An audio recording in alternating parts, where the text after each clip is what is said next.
All right, so let me say ETM Hotep, which is welcome and peace.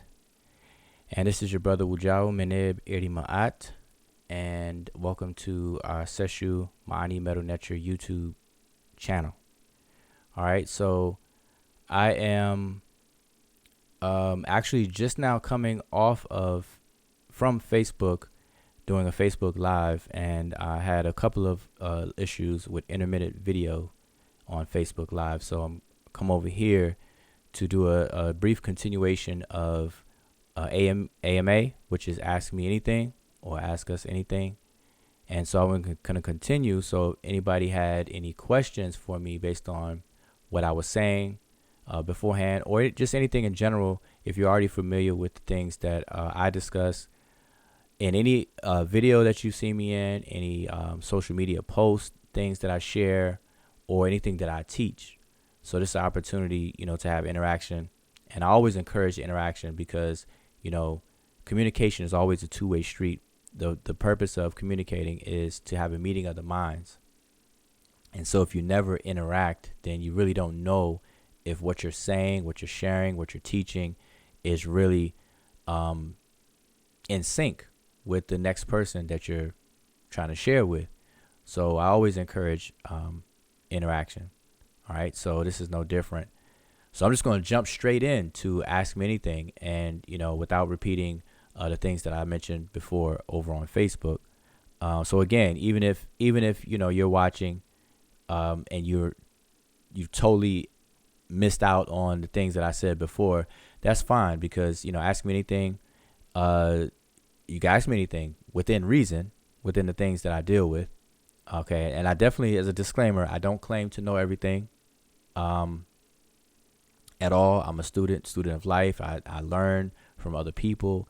I learn from these dialogues and so on and so forth. I share what I know, and I teach what I know, and try to help each other out.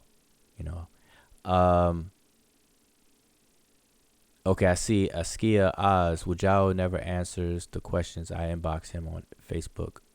Okay, I'm not sure if we're Facebook friends, because if I'm not Facebook friends with someone, then it puts it into a totally different category, and I don't see those inboxes. So send me a friend request, or you can ask your question here. All right, so if you have a question, you can ask me here. So I apologize for not answering your inbox, but don't think that I see it and just ignore you. But if I'm not your Facebook friend, then I'm not sure if you're familiar with that, but it puts people's messages in a totally different inbox. Oh, I have too many friends. Yeah, I have to cut back on the friends. I think I max out at 5,000. But it may be room now, so send me a friend request. All right, or like I said, you can ask your question here. Okay, Sonnet, Jolanda, Juju, you said brief overview. All right, so let me give a quick overview of what I was discussing before. All right, so then maybe that will give some content so that you all have something to ask or discuss and everything. So I'm just gonna do a quick overview of what I was speaking about before. So the first thing I want to share is our recent publication. And by our, I mean the Shemsu Heru research team. And that consists of myself, the brother Sanjeti, and the brother Asar Imhotep. All right. And we published this work. And what it is, it's a collection of essays. There are 4 essays. They're listed in there as chapters. There are 4 essays that are complementary to the recent ASCAC annual conference that took place in April. And so the reason why we publish our essays is because during these conferences, if you've ever attended one or actually presented yourself, you know that you're giving very limited time to present any information. And so those conferences or presentations are not really designed to go into any in-depth conversation or material for anything. It's really just very brief. You're just touching the surface, summarizing, and just basically advertising to the audience a larger work that you may have. Okay. And so 20 minutes is definitely not enough time to talk about the subject matter dealing with the place name Kemet. So in knowing that, what we did was we wrote essays so that people will have some meat to bite on, you know, after the conference. They'll be able to take home something. They'll be able to read something and know what it is that we're saying, you know, above and beyond 20 minutes. And so we've wrote this text, a contribution to the debate on the meaning of the place name Kemet. And so, like I said, this is a collection of essays. Now, all of this is a prelude to a larger work that we are working on, and we're going to be publishing in the upcoming months. All right. And that larger work is going to completely exhaust this particular topic. Okay. Everything about the place name Kemet, all of the controversies, all of the debating, all of the arguing, we're going to address everything within this text. Okay. That's coming up. The one that you see on the screen, like I said, is complimentary essays for the ASCAC. And it is available on Amazon. So if you don't have it, shame on you. But you can go to Amazon and get it. And what we're doing is we are allowing some time to go by for people to get it, read it, digest it. And we're going to do a Q&A on this particular text. So anything in the book you have questions about, you got feedback, criticisms, critiques, whatever the case is, we are going to have a Q&A session to go over that. All right. And preferably we want to go over it with people who actually read the book. All right. And this particular text is about 100 pages. Okay. So it's not a long read, but it's not short. It's a nice bit. Okay. So just want to make sure that that's clear and that's out there. All right. Now we haven't set a date for the Q&A. And like I said, we want to give a bit of time for people to get the book and to read it. All right. So that's that. Now, so what I was talking about earlier on Facebook, I mentioned that, but I also mentioned something kind of related to this. Well, it is related to this particular topic, the place name, the meaning of the place name Kemet. And so I was just going over an older Facebook post that I put up back in November of last year. And so I'm just going to share that. Well, it involves a picture, and I'll just put the picture up so you all can see it. Now, not to repeat everything I said before, because then I'll just be doing 2 videos of the exact same thing. I posted this picture up, like I said, in November of last year. And the purpose of me posting this picture and the information was to inform everyone of the error that when you see this particular word, these 5 glyphs here that make up this particular word, I've seen people transliterate it as Kem2, assuming that this particular word is plural, and it is not. And so there's a few reasons why people assume that it's plural. And one of the main reasons is because you see these 3 strokes here. And people have a habit of calling these the plural strokes. And when you do that, you set yourself up to be wrong some of the time. All right. They're not plural strokes. They shouldn't be called plural strokes. They should just simply be called 3 strokes, because they don't always denote plurality. And so it would be wrong to call them plural strokes during the times that they don't refer or denote plurality. All right. And so this is a particular case here. In this particular word, this is a word that is singular, but it is a collective.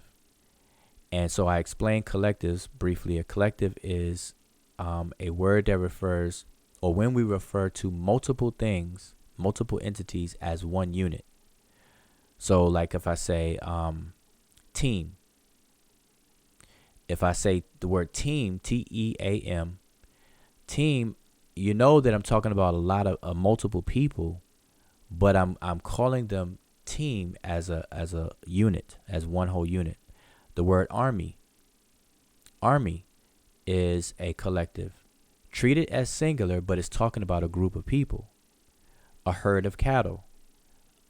The herd or a herd of cattle. It is singular, but it's talking about multiple cattle as one group. So that's the idea of what collectives are. All right. So that's where people, the assumption is that this is plural. And so on top of that, so it's wrong to assume that it's plural. One, two, the way that I've seen it transliterated as KMTW, had it been plural, that would even also be wrong. Okay. The feminine plural is not transliterated that way. It's translated as KMWT, not KMTW. Okay. So that was the purpose of me posting this back in November. All right. So it recently was bumped up, and I engaged a brother, another brother by the name of Asar, Adrian Jones on Facebook, in this conversation. So the conversation was not on the actual focus of the picture of why I posted it there, which is dealing with the gender and number, which is a singular and feminine of this particular word and how to transliterate it.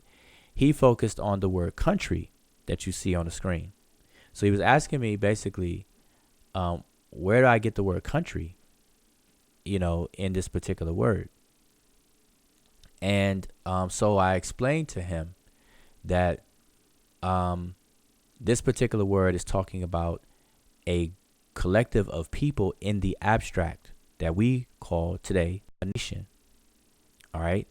And so the nation of where or who or of what. And so it's the nation of Kemet. It's talking about the people in the abstract, a nation of Kemet. And so that's why you see it defined on the screen as the nation of Kemet. But also I have in parentheses, I have the definition of what Kemet means, which is the riparian country. That's what Kemet means. Kemet is a place name, or what we call a toponym, that refers to a riparian zone. And Kemet was a kingdom or a country, so we refer to it as the riparian country. And so Kemet is also defined.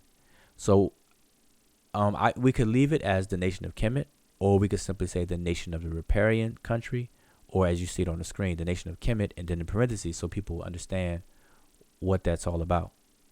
All right. So he asked me where I get country from. And so I was letting him know that it's just a matter of English, not even with ancient Egyptian or any foreign language, it's just regular old English, that people should be able to understand what this is saying. If I say the nation of Kemet, the focus, if I were just to say that, the focus is the nation of Kemet would be a prepositional phrase denoting possession. So it's saying the nation belonging to Kemet. Or I can say Kemet's nation, like Kemet's with an apostrophe S. And so the word of and the apostrophe S, they serve the same purpose in this instant. If I were to say the king of France, the focus on that, the emphasis is on the king. But I'm adding of France to let you know where or who the king belongs to. So the king of France, I can say France's king, or the leader of the prime minister of Kenya, for example. The focus is on the prime minister, but now I'm giving it he or she, a place of possession belonging to. So I can say Kenya's prime minister, or I can say the prime minister of Kenya. I'm saying the same thing in two different ways. All right. So it's not that this particular word has the word country in it. It's the word country on the screen is there for clarification, to let people know that what nation we are talking about, the nation of Kemet. All right. So that is what I explained to the brother, and for some reason the brother to this day does not understand that. So I was just going over that on Facebook because the brother had brought it up again in a different Facebook group, and I tried to extend and address him there to no avail. All right, so I just wanted to bring it up as an AMA to discuss it without typing it all out, and hopefully that is explained. So now let me just ask, based on what I just said, without even knowing like the other details, because I'm just giving a summary and a gist of it, is that clear though? Is what I just said clear? Like for example, if I say the Nation of Islam, if I were just to say the nation, that would leave a lot of room for ambiguity. Like you would have no idea what nation I'm talking about if I just say the nation. But I shrink it down or add focus to it or disambiguate it by saying the Nation of Islam. Now you're going to know a little bit more of who or what I'm talking about. All right. So if I say the nation here, you say the nation of what? Well, the nation of Kemet. But so yeah, you all, I know there's a delay, but if somebody could let me know if what I just said makes sense and that you all can hear me fine. I always like to check that out. But so that's what I was speaking about before. And like I said, if anybody had any questions on what I was talking about or just in general. So I want to, kind of open it up for any questions. And I'm going to do it based on the chat this time instead of bringing people here with their voice, because I don't want to be too long. But I want to kick back off the AMAs, the Q&As and the interactive sessions on our YouTube channel. So here I am on Tuesday evening and kicking it back off. Haven't done it in a while, so we want to get into it and make sure that the quality and the understanding is maintained with what it is that we teach and share and everything. All right. And another thing that I said earlier was that what we're calling the conscious community, which is really, the social community, is what it has become, over the years, is a very hostile environment for learning.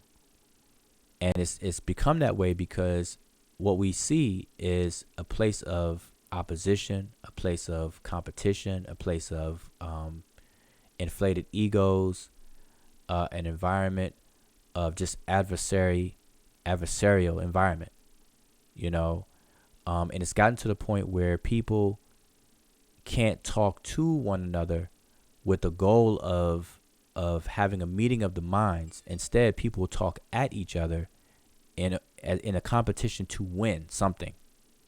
And it's gotten so it's so bad that people will ask for debates and want to debate people without even having a debate topic first, without having a point of contention between an issue, a different view on an issue.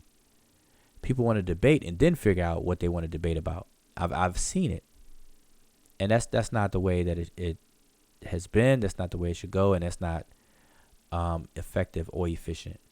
It's detrimental to our progress. All right, so I mentioned that earlier because the reason why I'm even talking about this here that you see on the screen is somewhat those kinds of instances because of this environment. People are not taking the time out to learn and to listen to what each other are saying and slow the conversations down. People are all over the place, talking all over top of each other and so on and so forth. It's almost like if we were talking like vocally, and you know how people will talk over each other, it's unfair to the audience, because when two people are talking at the same time, the audience loses out. Or people who are trying to learn something or trying to get what people are saying, that is detrimental to them. It's unfair to the audience. And so we need to cut that out and stop doing that.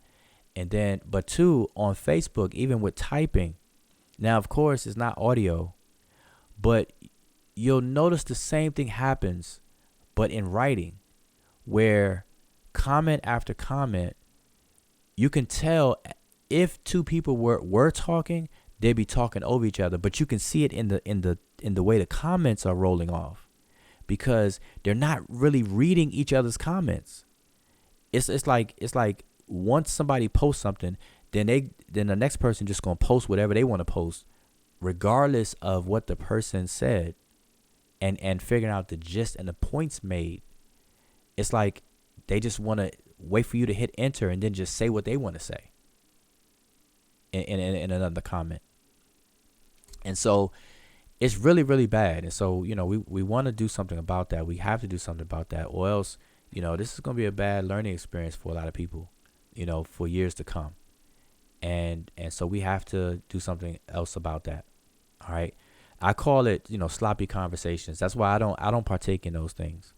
All right. You don't see me engage in that. And when it comes around, I just do my best to just excuse. I just do not I do not condone. I don't promote that. I'm against that.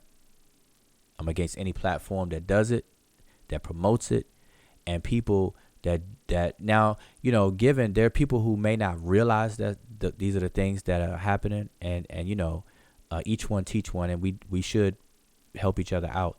And so I try to do that. But after doing it for so long, you have to say enough is enough, and people are just going to be the way they are and do what they do. So, my thing is, I strive to be an educator and a teacher, wear both of those hats in one. And, I understand the science of teaching adults and teaching children, andragogy and pedagogy, both of those, and the importance of curriculum, the importance of method, and so on and so forth. And that's what I stand on. That's what I deal with. All right. So I will slow a conversation down in a minute and explain something. Make sure you get it. I will have, multiple ways of saying the same thing in terms of, one way burning into or baking it into your psyche or your spirit or your mind, one way or the other. We work it out. So anyway, I'm trying to see if there's any questions. So remember, this is AMA. Let me switch it back to AMA. So I was just giving Sister Jolanda asked for a brief overview. I know that wasn't brief, but just one of the things that I was talking about earlier. And again, I'm coming from the Facebook. So this is Ask Me Anything. So I'm going to look at the question. I'm doing it through the chat. And mind you, there's a slight delay. So I'm just going to read the questions,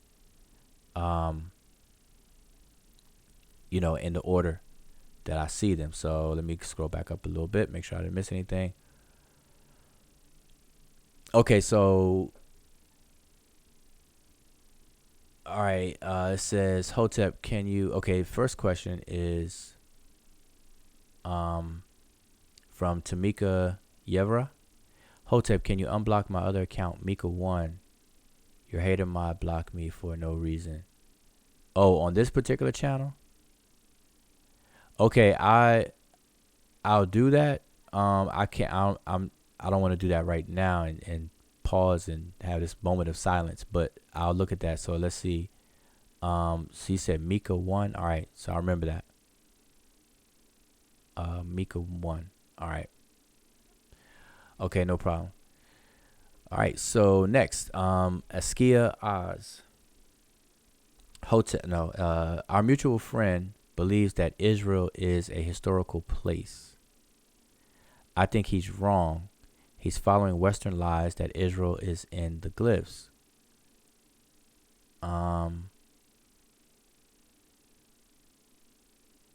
Okay, so can you clarify whether it says Israel? Okay, now I'm going to assume that you're talking about the Merneptah Stele. And there's a lot of books and articles written about that. There's people who question it. There's people who are support it. The people who are against it, for and against that and whatnot. So this is the thing. In the glyphs, now, does it say Israel, and is it referring to the Israel that people are talking about in terms of Jacob, whose name changed to, or Yaakov, whose name changed to Yisrael in the Bible, and then he had children who and a daughter who became the tribes of Israel and who later became this nation of Israel, etc., etc. Is it referring to that? That's the real question. Because if you ask me, what does the glyph say? We can, as a matter of fact, let me pull it up. So give me a second to pull this up. Let me see if I could just grab a picture of it. Let's see. Find one real quick.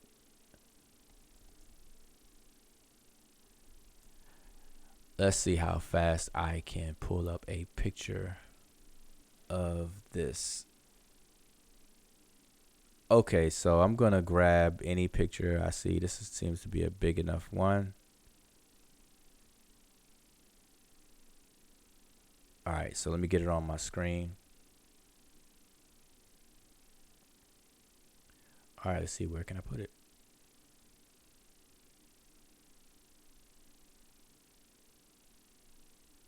All right, we'll do it like this. I'll put it at the end here.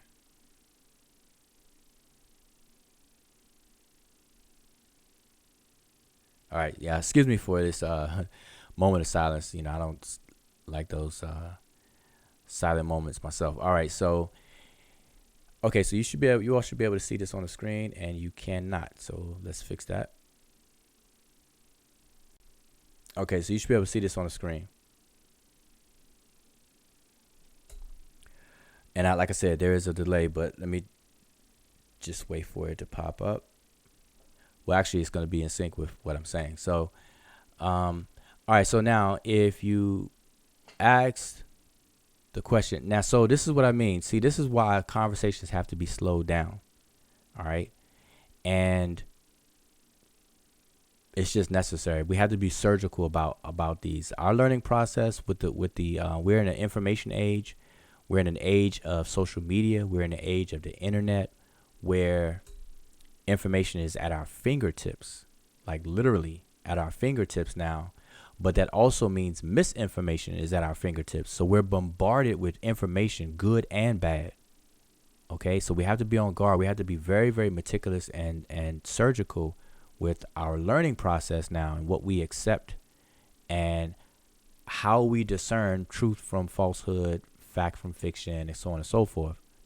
But that's a whole nother conversation. So, but I say that because you have to understand, you know, questions are important as well. So, so there's two questions.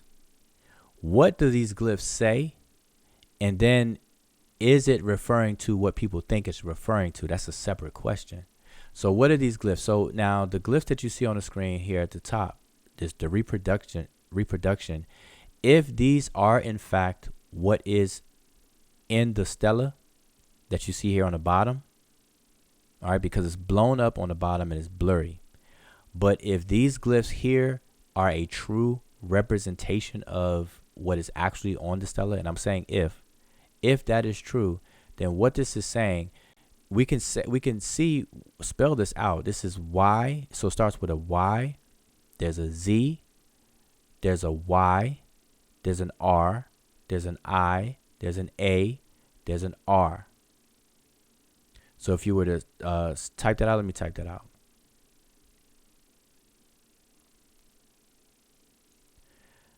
This is what the glyphs are representing here. So Y, Z, Y, R, I, A, R.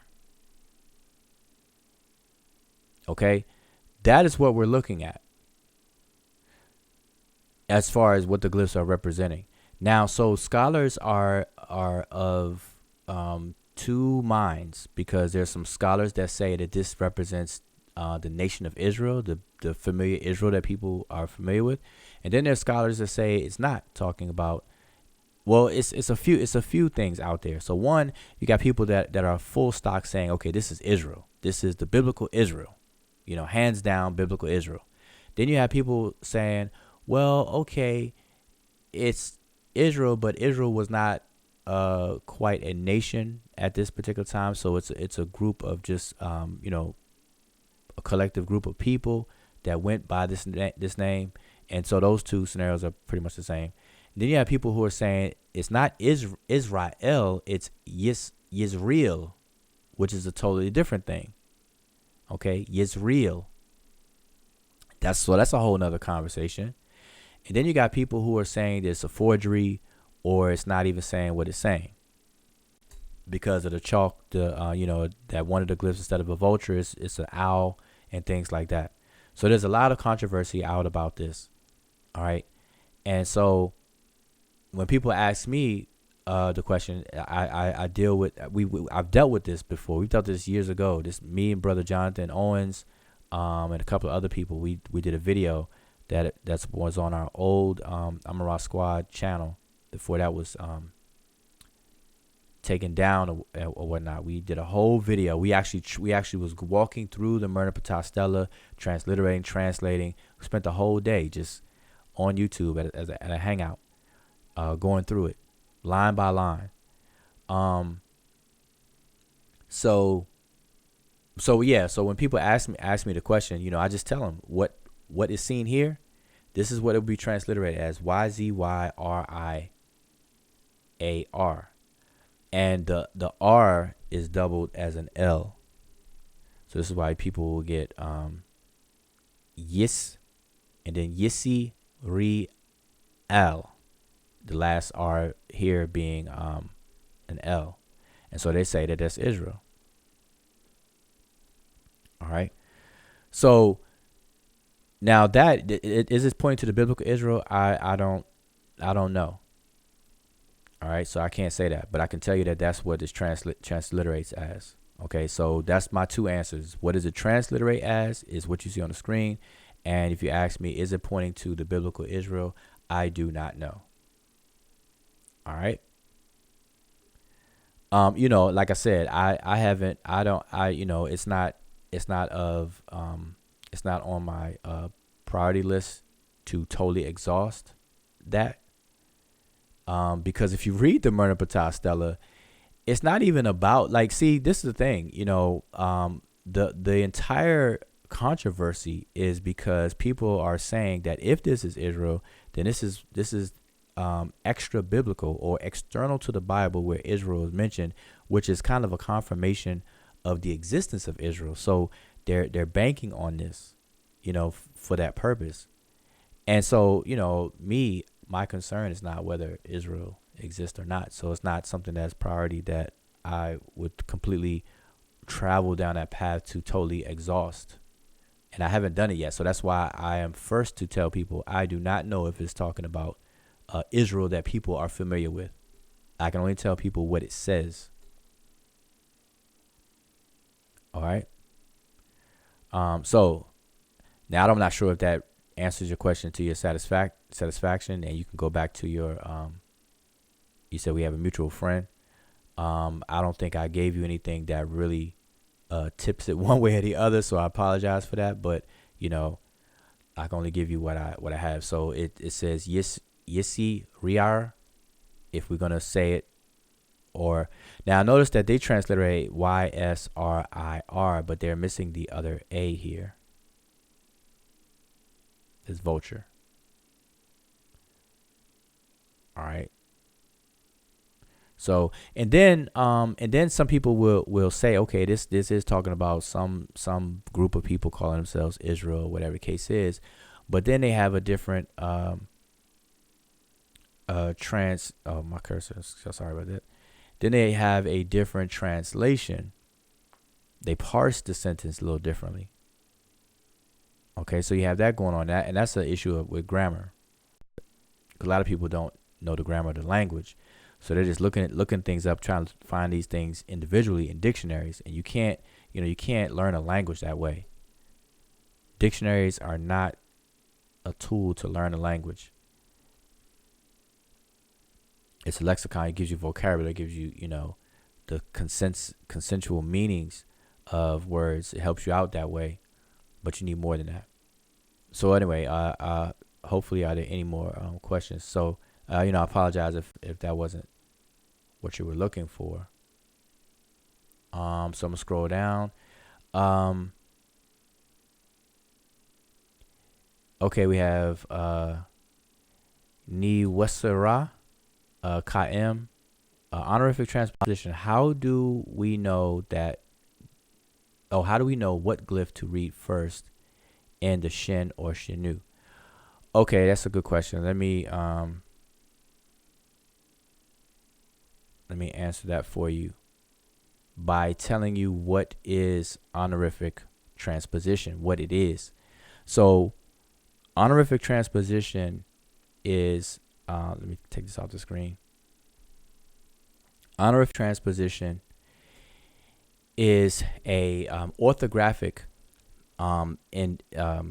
phenomenon. So it only happens in writing. Okay, so we have to have that understanding first. So honorific transposition is only an issue of writing. Talking, you never would bring up honorific transposition in oral talking and things like that. It's what's done in writing. So what is honorific transposition? Honorific transposition is when the scribes would give honor to the word for deity or the word for king or the names of deities. And so they would give honor to those things by transposing it from where it normally would fall in the correct syntax or correct grammar. They would bring it to the front of the phrase or whatever the case is. So, for example, with the king. Oh, no, let's just deal with the, as a matter of fact, let's see. Do I have any to show you? Well, I don't have any readily available to show, but let me do it this way. If anybody's familiar with me, I will definitely bring out a whiteboard in a minute, which is what I'm going to do. So, all right, here's my whiteboard. All right, so here's some famous ones. Now, I'm not showing the glyphs for the sake of time, but here are some very common ones. So let's look at Medew, Netcher. So we have Medew, Netcher.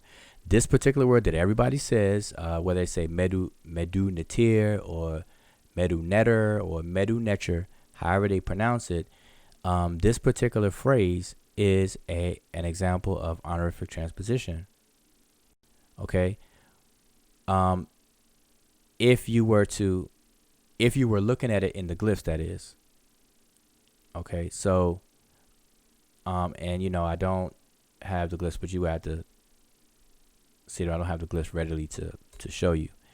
But Medew-Netcher is a common one where in the glyphs you'll see the Netcher, the glyph for the word Netcher, a triliteral glyph, written first, but notice that it's said second.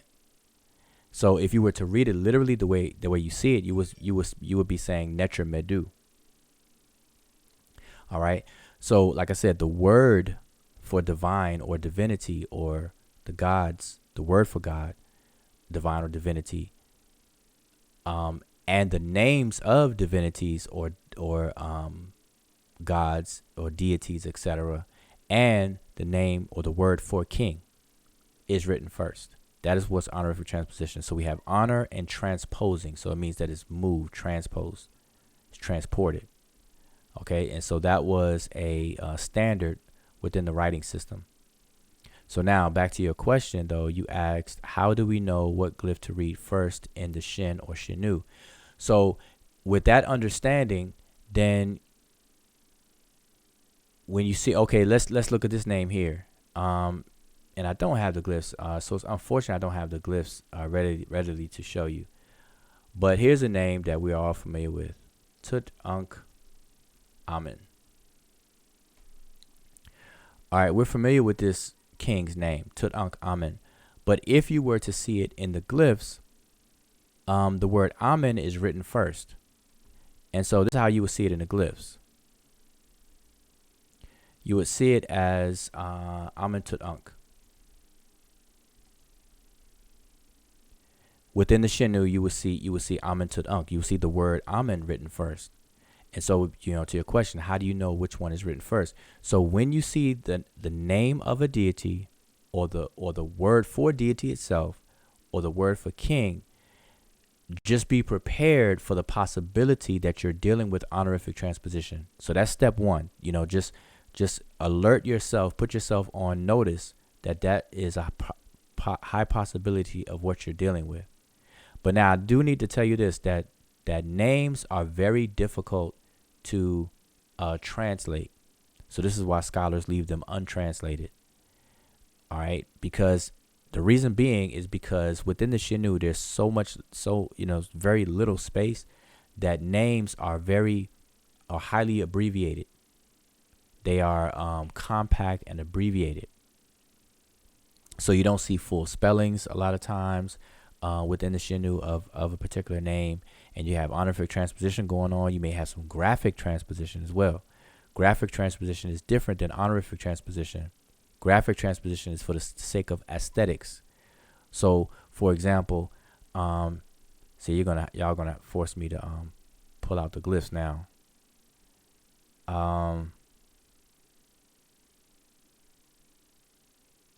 What's the fastest way I could do this?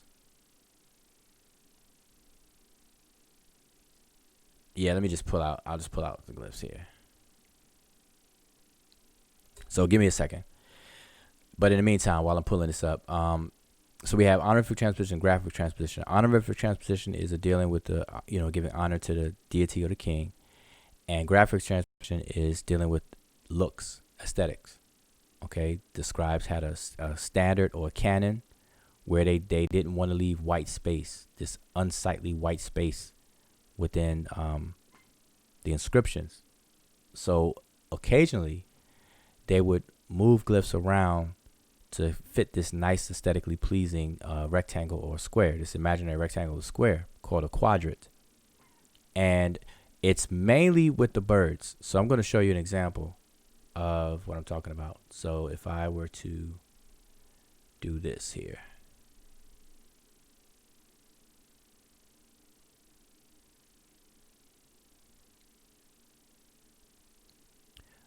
Actually, let me do a different one. I'll do this one.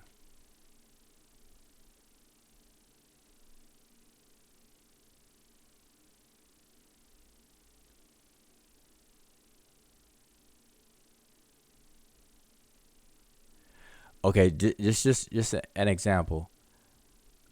And you should be able to see it on the screen. Blow it up for you. All right, so if I were to take these particular glyphs here, and hopefully y'all can see this.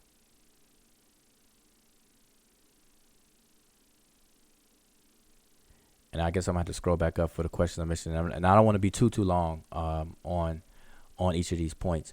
So let me just kind of be a little bit more concise. So if we take this word here, or this phrase here, this is the word sa-ra. Okay, sa-ra. And notice how the duck is the way it is, and we have this circle with the dot in it representing the word Ra.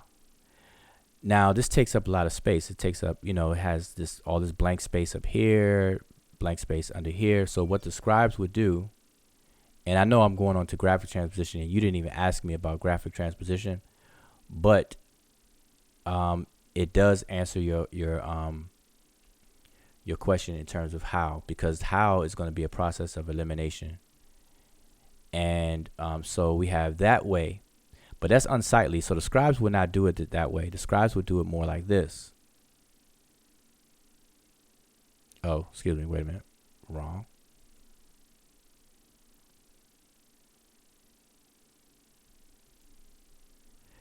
I actually put up the same one. Okay, the scribes would do it more like this. So if you notice the difference, make the same size. So you notice the difference between the two. Now this one forms a nice, more compacted square, whereas this one is an elongated rectangle, imaginary rectangle, and you got a lot of white space here, empty space. Here, the sun disk is in that blank space on the back of this particular bird, the duck, the pintail duck. All right. So this is the word Sarah, and this is how you would see it. Okay, so the reason why I'm bringing this up is because I said earlier, a little while ago, that names are difficult to translate and to fully translate, because you have graphic transposition and honorific transposition going on in a small space of a chenu. People call a cartouche. All right. So, but to answer your question straight on, is that you'll know by understanding what honorific transposition is, first of all, and then when you come across instances of you see a deity's name or the word for deity or the word for king, then just brace yourself for the possibility of honorific transposition being there. Now, the fact checking of that assumption is you have to understand the grammar. So I'm going to give you an example. With the name Tutankhamen. Tutankhamen, or Amen Tutank, or let's see, what's a good one? Amen Tutank. Grammatically, this is not correct.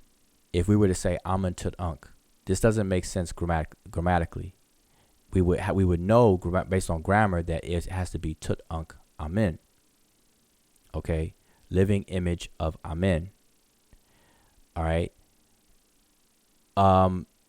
So in this instance, Amen is written in honorific transposition. So like I said, Amen would be written first in the glyphs, but we would say it as Tutank Amen.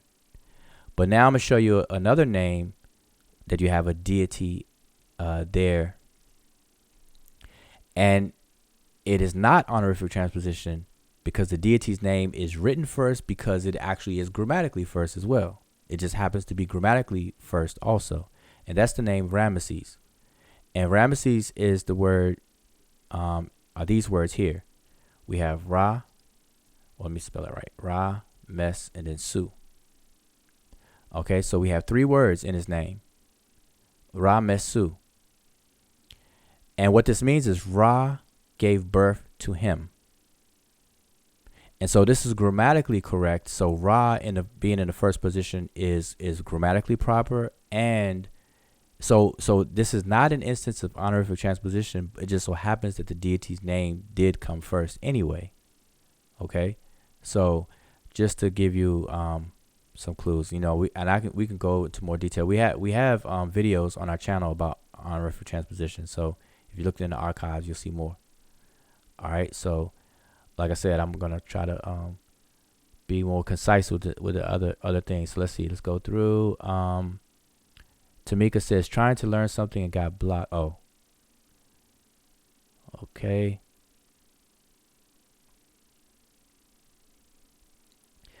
What does it mean? Oh, so I put the link there. Okay, nah, it's okay. I wish I could go back and watch the old shows. Oh, okay. Okay, Skia is next. Jabari said that the N in Netcher is pronounced with a click sound. There's no, see, when anyone makes a claim, it's their responsibility to demonstrate evidence or support for that particular claim. Okay, so, I haven't heard him make that claim. But if that claim was made, then what you should do, if you were present, you would need to ask him to demonstrate what did he come across, what did he see, learn about, or engage with that allows him to come to that conclusion that the N in the word Netcher is pronounced with a click sound. Okay, so we have to deal with the person that's making the claims. All right. So now, to my knowledge, the N would not be a click sound, and the pronunciations of the language is something that we have to make attempts at recovering, but it's very, very scientific. It's a very, very scientific process, and it's a long, tedious process, and we have to go through historical comparative linguistics to recover the phonology, the phonological inventory of the language, which is going to be very difficult because The Sesh Netcher, which is the hieroglyphic writing system, it did not document the vowels. So even for those people who like to go to Coptic, which does document its vowels in the writing system, that's not to say that that's how it was historically pronounced prior to the era of time of Coptic as a language. So we have to remember, Coptic is the name of a language and a writing system. Okay, that came later. So that in and of itself, like for example, the word for this word here that you just said, Netcher. I mean, I have it here as a Medew Netcher, but let's just take the word Netcher.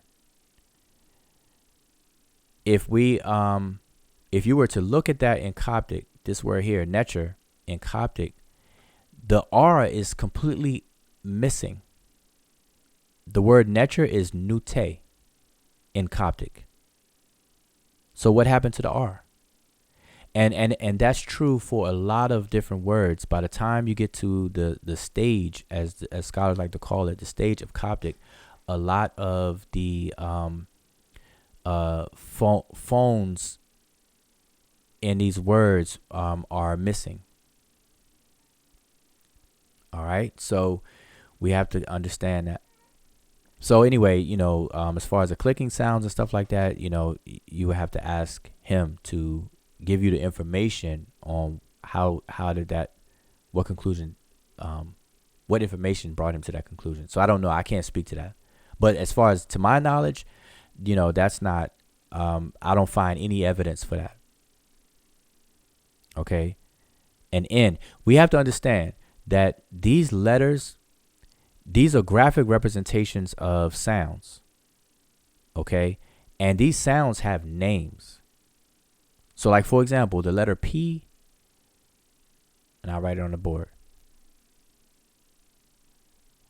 Okay, so like, for example, the letter P. Now we call it the letter P, and I don't know which number of the letter of the alphabet this is. But anyway, it's part of our alphabet, the English alphabet, letter P. Okay. Now, that is a visual representation of a sound.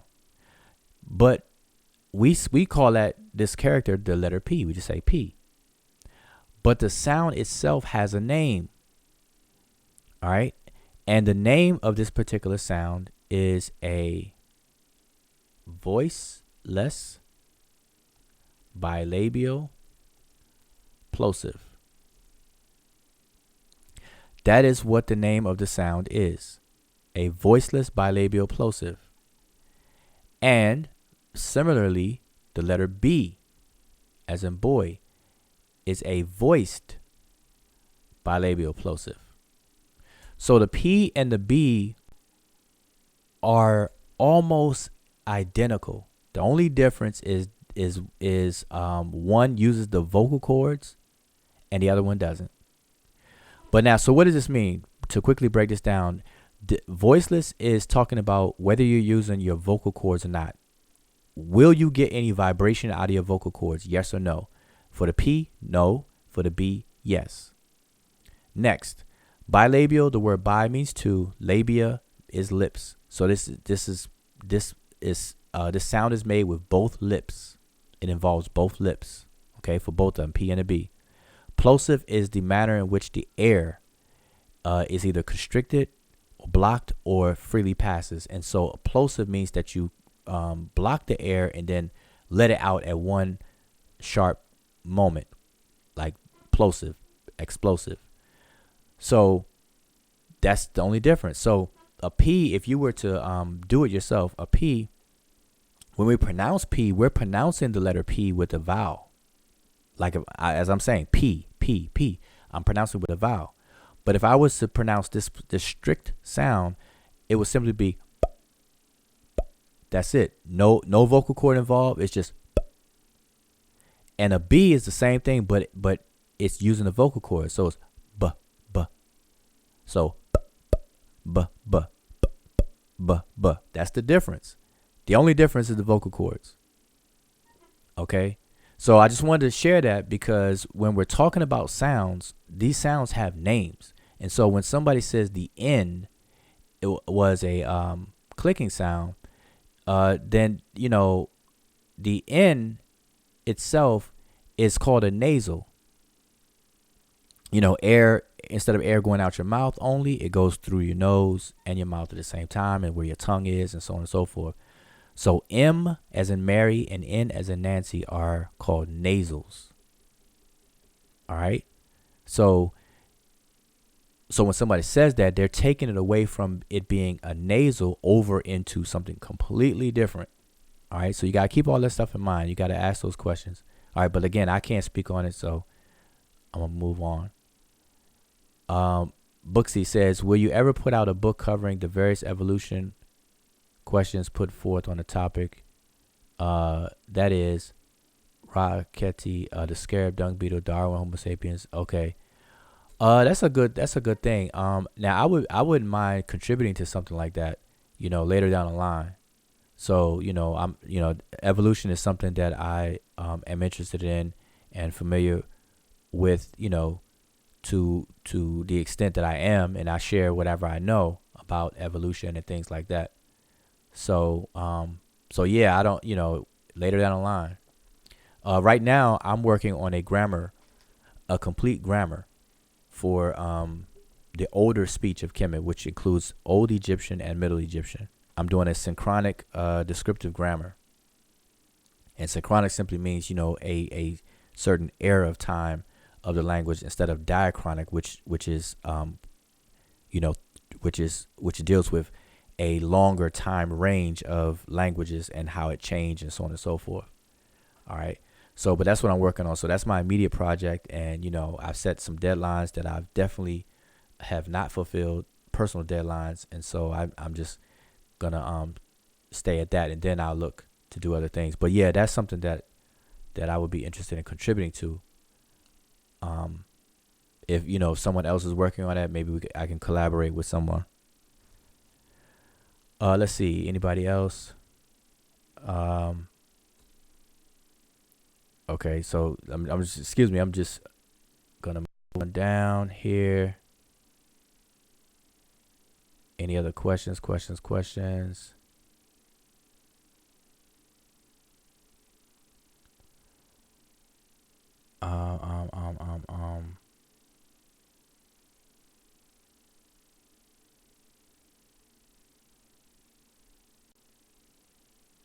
Yeah, like I said, this is AMA. So if y'all have any questions, it's 11:21, so I'm gonna stay on here for a little bit. How long have we been going? 58 minutes. All right, we can kick it for a little while longer. If you all have questions, then I have.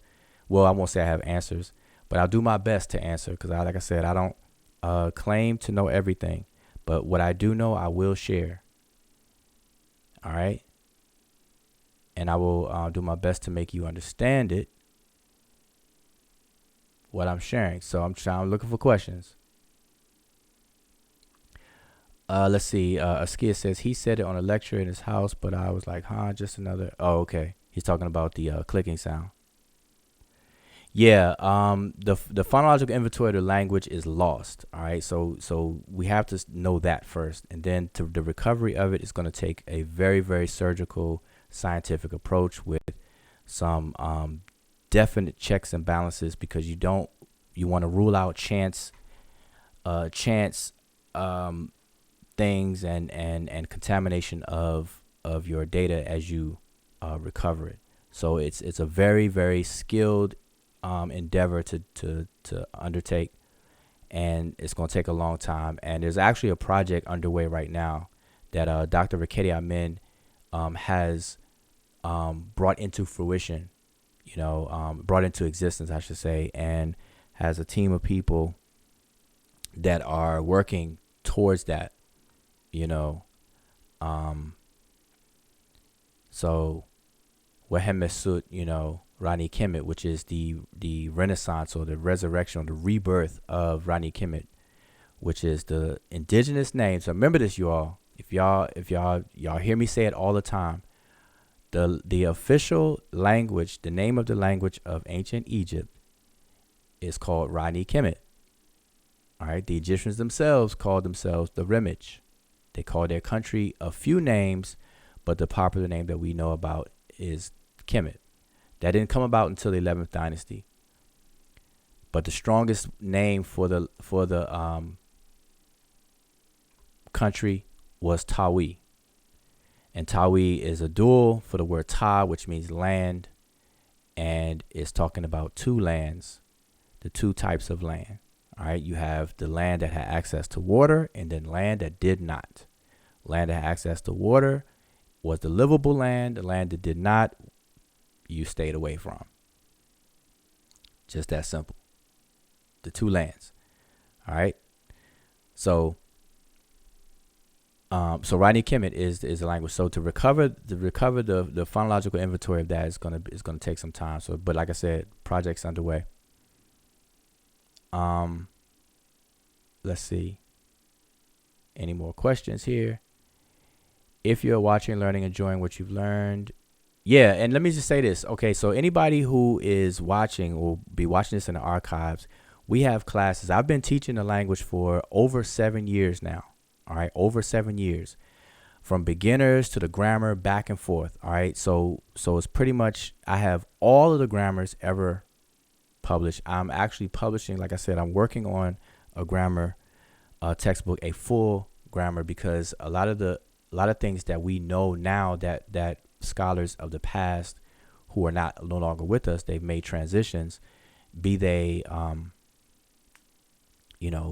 back in the early 1900s or whatever the case is, we have more information that we now have and know that they may not have been privy to.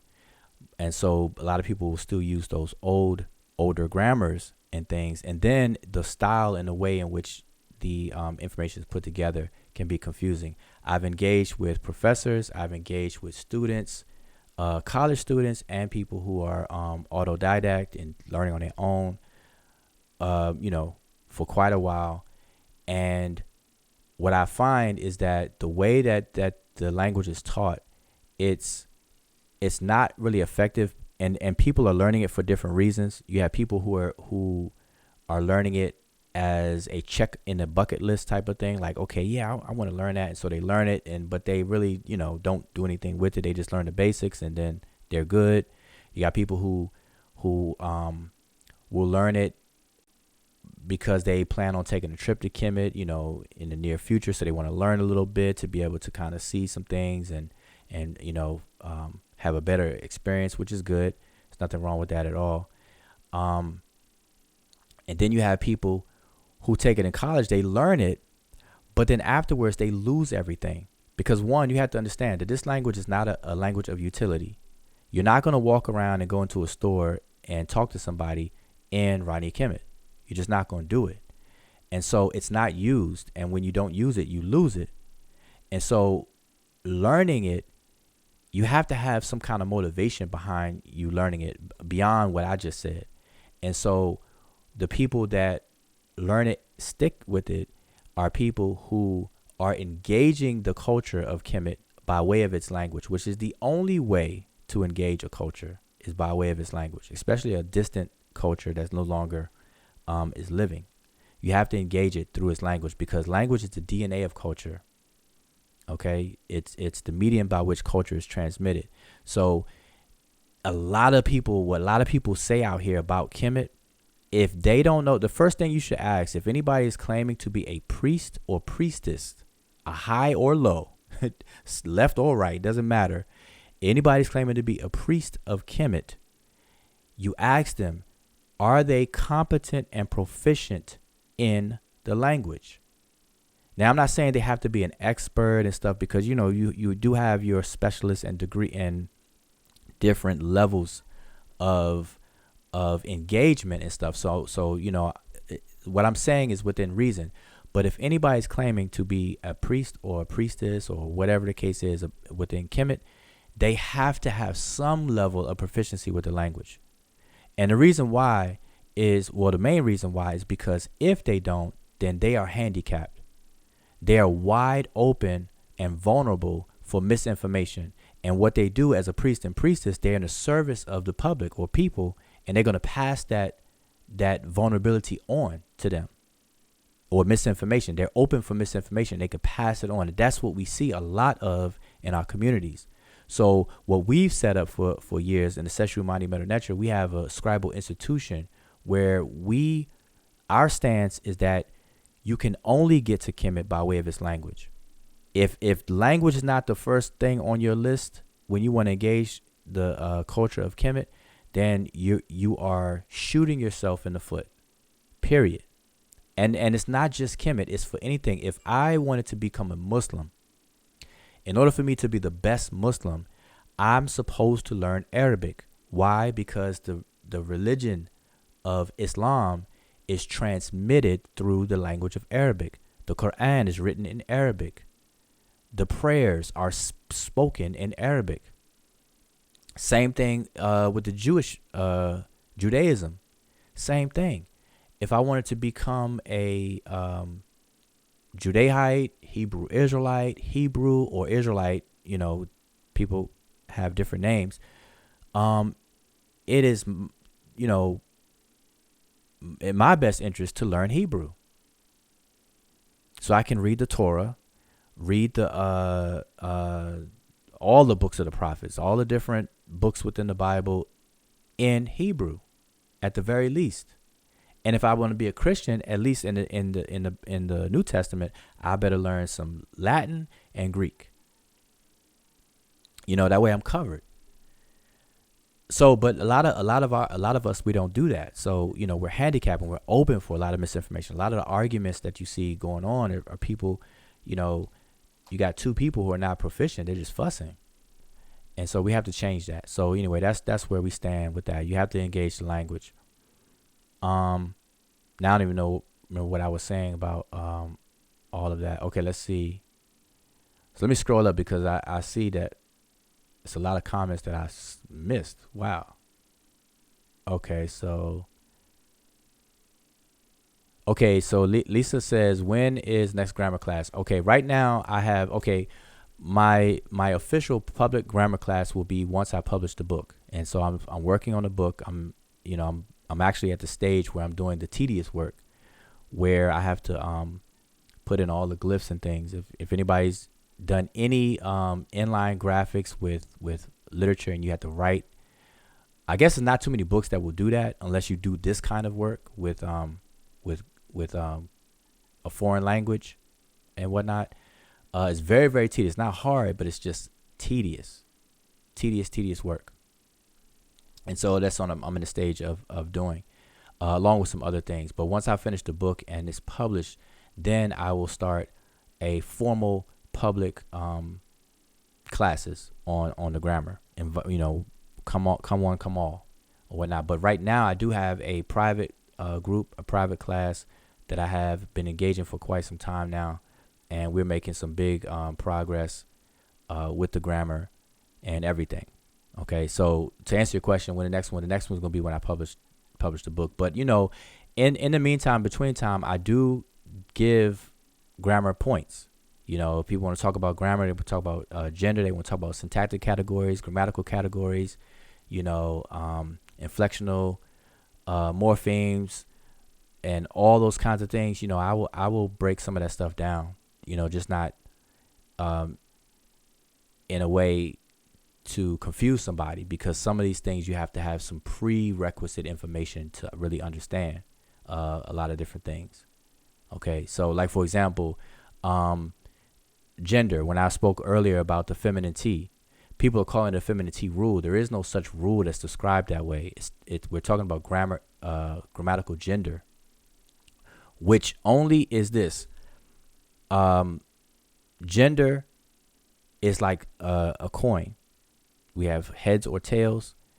Every single substantive in the Egyptian language is either masculine or feminine. And there are some words that can exist in both. But every single word is one or the other. Okay, there's no such thing as a genderless substantive. And so what does gender do? What is the purpose of gender? Gender is a trigger within a system called concordance or agreement. That's all it is. Okay, so a feminine substantive will trigger other words that are in the same that have a syntagmatic relationship with it. It will trigger those words to be in the feminine as well.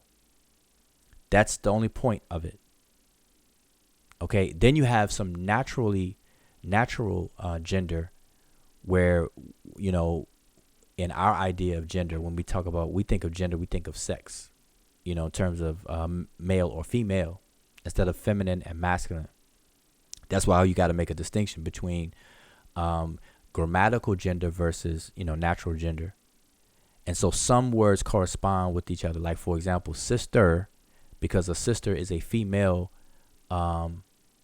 person, then the word itself will also be in the feminine. Okay, so those are the cases there. All right, so yeah, things like that we talk about. You'll see in the videos and things like that. All right, so I know by time I get down to you responding to what I just said, so I'm scrolling down. I'm back. Okay, brother Zion Lex. Yes, indeed. In many languages, P and B are interchangeable. They are also known as labial letters, as they are pronounced with the lips. Well, yeah, as I have on my screen, they interchange because they are the same, with the only exception that one uses the vocal cords and one doesn't. So a lot of those will change. Now, we have to be careful. See, this is why we have to, I always encourage people to be mindful and be careful of the things, of how we characterize things, because a P and a B, although they are very, very much alike, in terms of its sonic, how it sounds, one with a voice and one's voiceless in terms of what it's called and everything. Let me just give you an example.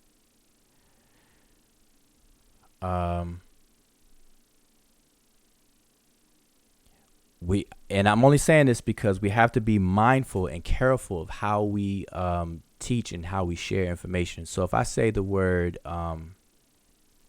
pat versus bat, okay, to pat something versus to bat something, this P and this B are not interchangeable at all, because the only difference between these two words is the P and the B, and they trigger a completely different semantic universe with these two words. Okay. And I could, I that's just the first thing came to my head, these two, or whatever the case is. So we have to be mindful of what we mean when we say interchangeable and things, and to what extent. So I just wanted to point that out. All right, so we can't just full stock and be too generic with that, which I do see a lot of people do that. They'll say, well, this, they'll start doing some word gymnastics and not really understand the science behind it. Because you have to understand what the difference between phonemes and phones to really get this, and what are allophones versus what are not. What are the possible allophones of phonemes and what's not? Okay, and people, and that's not for everybody. Everybody's not gonna, go into phonology, the field of phonology, and deal with things like that. So, it's not necessary for everyday communication and stuff like that. But when we're gonna start teaching and sharing information, people have to go ahead and take the time out to learn those things. Okay, let's see. In Hebrew, pay and bet. Okay, question. When people speak of Netcher and pronounce it as enter, what is the basis for that? Enter. Oh, okay. What people are doing, they're attempting to do this. So since I have the screen up, and you all, if you all are not familiar with me when I start explaining things, I always have a whiteboard up because I visual. If anybody's been in my classes, I will chart you to death. I will diagram you to death, chart you to death, because visual bakes things in the psyche. So it's a part of the pedagogy and the learning process that makes things a lot more effective and efficient. But anyway, so I'll just keep these on the screen. But what people are trying to do is, because the word, let me switch that over. They are trying to pronounce the N, when they say N and then ter. They're trying to pronounce this N instead of it being what they call a westernized pronunciation, as in ne, which is a nasal. They're pronouncing it differently, and they're attempting to pronounce it like how people do it in African languages. But they're not doing it correctly. And so here's why. I'm just going to explain why. Let's just use the N and the M. In African languages, to pronounce these sounds properly, now in English, if let me give a word. What's a word?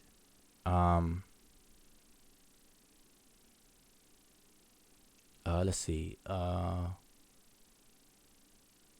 Well, to start off, a word.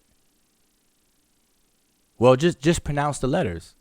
So if we were to pronounce this first character here, and I erase this. If we were to pronounce this, we would say N. And so we would pronounce it like either, this or this. We would pronounce this first one like that. And we would pronounce the second one like M or M. That's how we would pronounce it. And so they're saying N, pronouncing the N, and then saying ter or ntr or ntr. They're saying enter.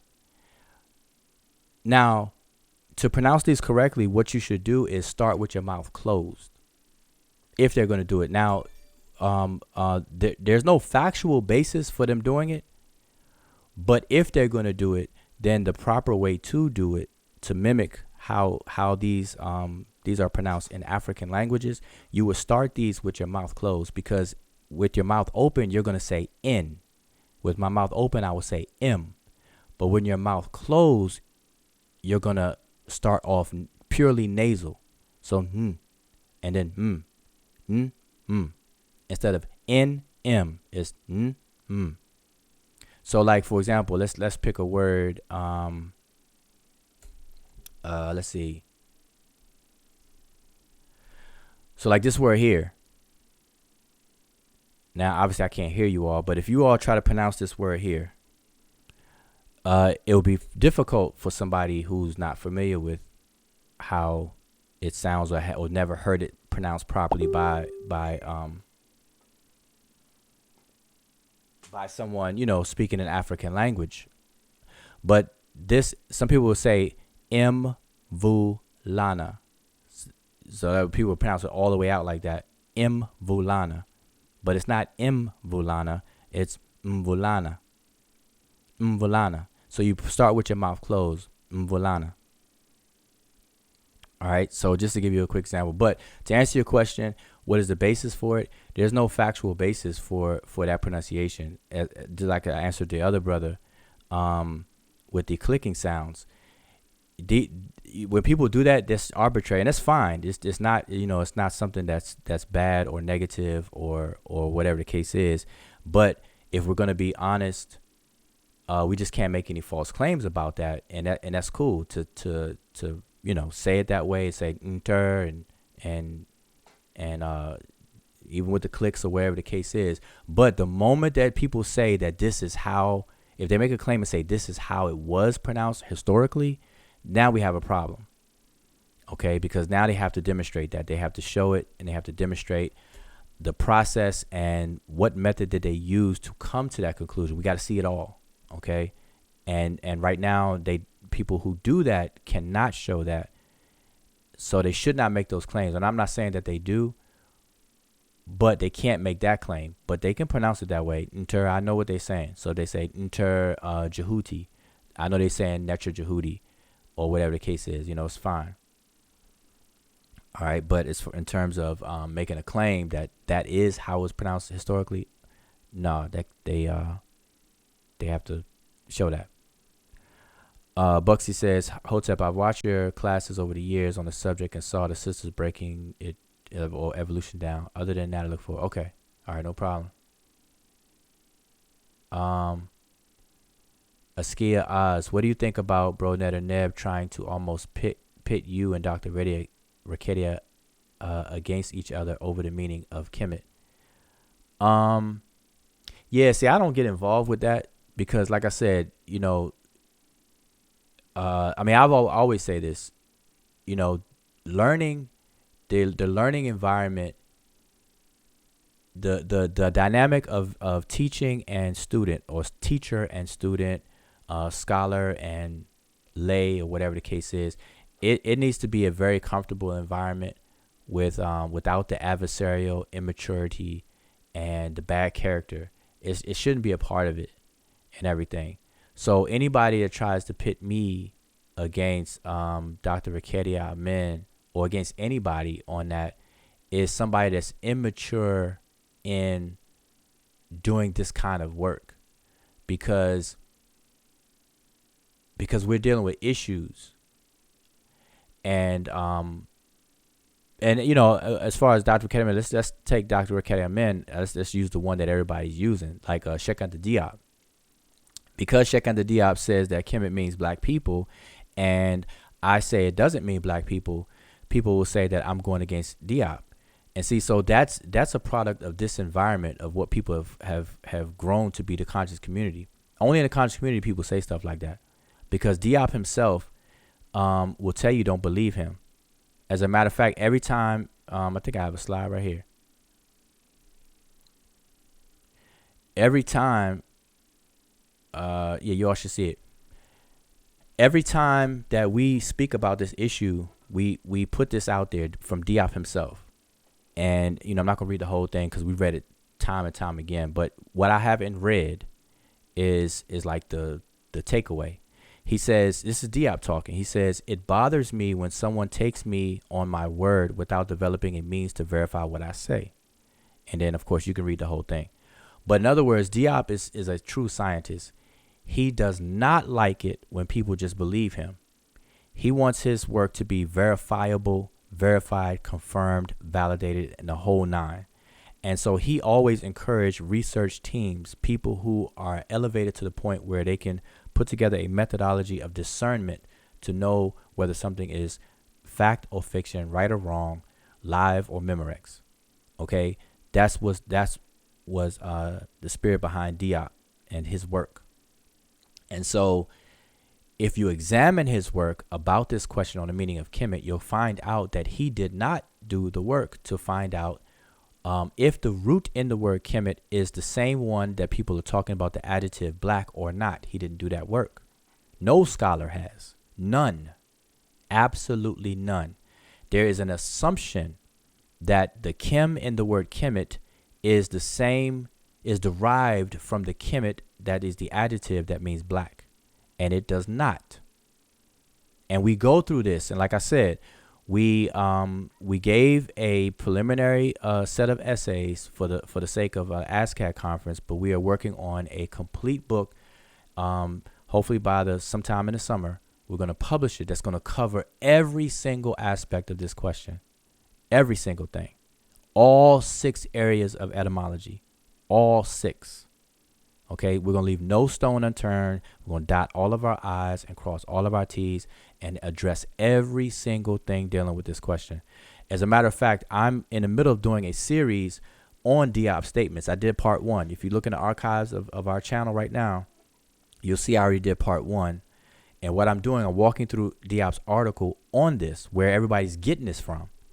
And what you're going to find out is that it's really rooted in confusion by the people who are reading what Diop said and then the way it's written. it's open for a little confusion and misunderstanding.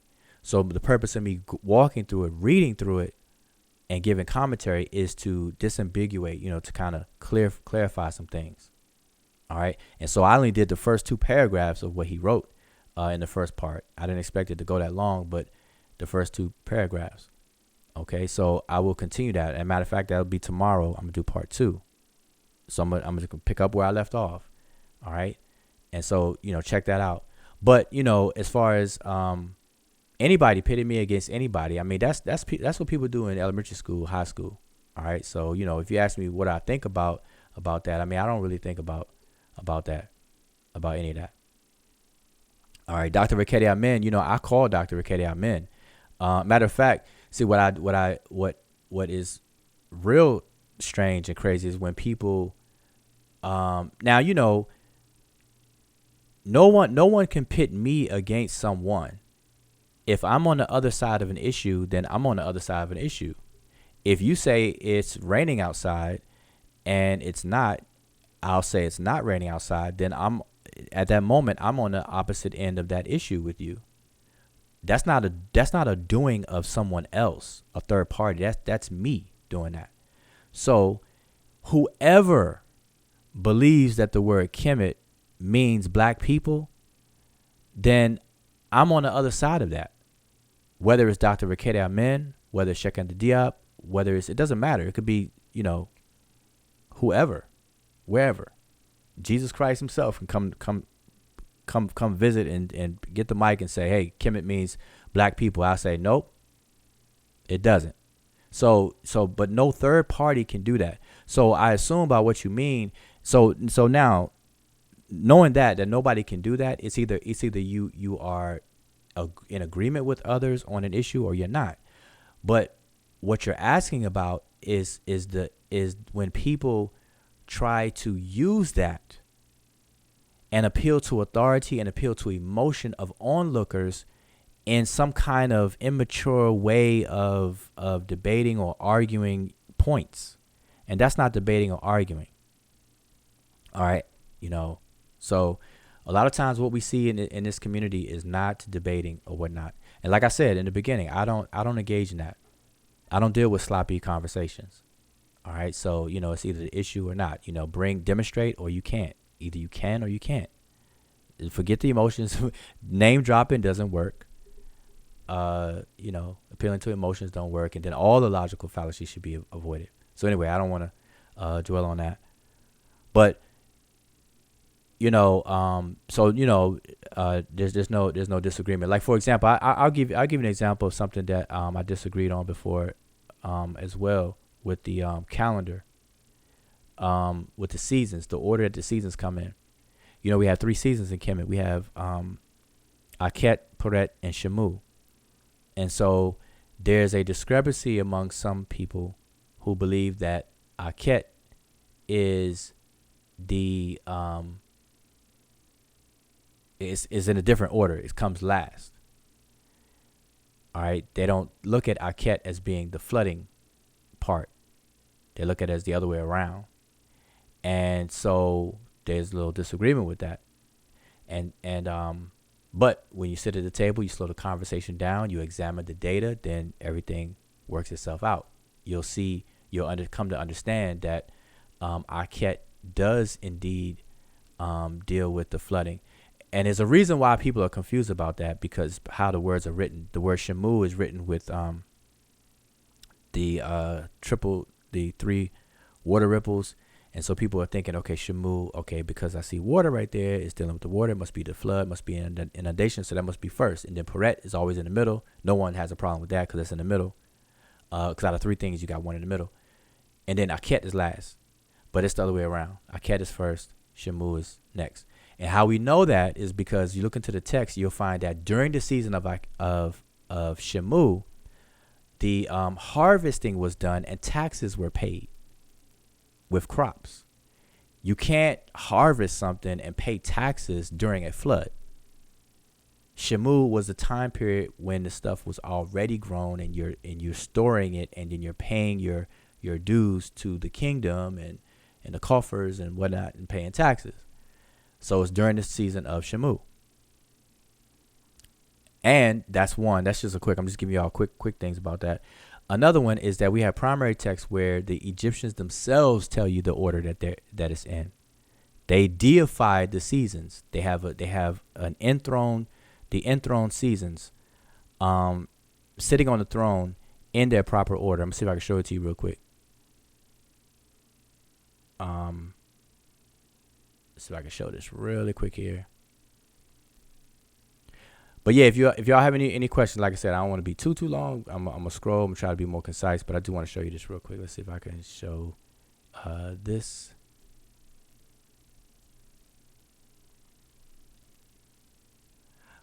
All right, so let's get this picture over here to y'all.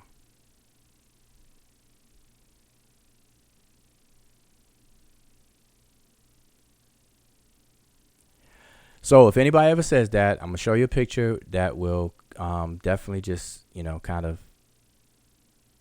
bring that conversation to a close. But I want you to see this particular this is Old Kingdom tomb, and I forget exactly the tomb. I think this is the tomb of Meteruka, if I'm not mistaken. Don't hold me to that, but I believe it is the tomb of Meteruka. But anyway, you see the deified or the enthroned seasons, starting with Akhet, and we know it's Akhet because we can see the name above their heads. So this is Akhet, this is Peret, and this is Shemu. Okay, Akhet, Peret, Shemu, and they're in their order, and they're holding in their hand a Shenu with 4 crescent moons representing the word for moon, the word Abid, which is the word for month or lunar, a lunar cycle, and it's 4 of them. So each season had 4 months in them. Okay, and then they were attributed either Nefer, Hotep, or Ankh. So it's either balance, it's either tranquility, peace, or life. And so we have Akhet, Peret, Shemu, and this is the order that they're in. Okay, and so there's no getting around this, along with the literary information about the taxes and the terms of crops being given during the season of Shemu, when that was done on an annual basis, and so on and so forth. All right, so I'm just giving you a few things, but so I'm saying this to say is that when you disagree with people, it never has to get belligerent. It never has to get into an ad hominem type of situation. It never has to get personal. It never has to get, immature or, and all those other kinds of things that we see. It's simply just slowing the conversation down, respectfully combing through the data, sharing data, crossing each other's data, because some things that I may not have or seen, and vice versa and whatnot, you got to share. And then you reevaluate and you have a discussion, and you may debate, and you have to use argument theory and debate it out. And there's a way to do that. And a lot of people just don't know how to do that. So in absence of that, people have created this rap battle style fussing and calling it debating. And that's just not what it is. All right. And we have to do better than that. All right. But me, like I said, I don't engage in. That's why you don't see me on these platforms doing those kinds of things. All right. Either, because like I said, I take the approach of Dr. John Henry Clarke. I only debate my equals, and everybody else, if you want to know, I'll teach. And, that sounds kind of arrogant, and I'm not trying to compare myself to Dr. Clarke, but I agree with that sentiment. I have the same sentiments, and I practice that. I do that. And by peer, I'm talking about somebody who has put in time and actually put in the work to study and research something, and we are in sync on that similar level. Everybody else is like, man, you sit down, you're gonna have to learn. Because what end up happening, if I was to debate any old body who just call out my name or disagree with something I say and whatnot, then I'm gonna end up teaching them anyway. Because even in order to go back and forth with somebody, for them to really understand, you got to explain a whole bunch of things. And that's just tiresome. To explain something to somebody outside of a learning environment. That's not the way to go. But anyway, so I don't want to dwell on that too much. So let's see. The grammar class is thorough. Okay. Okay, I think my thing is skipped. My cursor, I was holding it back so much. It's skipped. Oh, here we go. Could someone learn Medew Netcher and still mistranslate text? Yeah, definitely. But listen, I want to make this clear. You do not know a language until you know its grammar.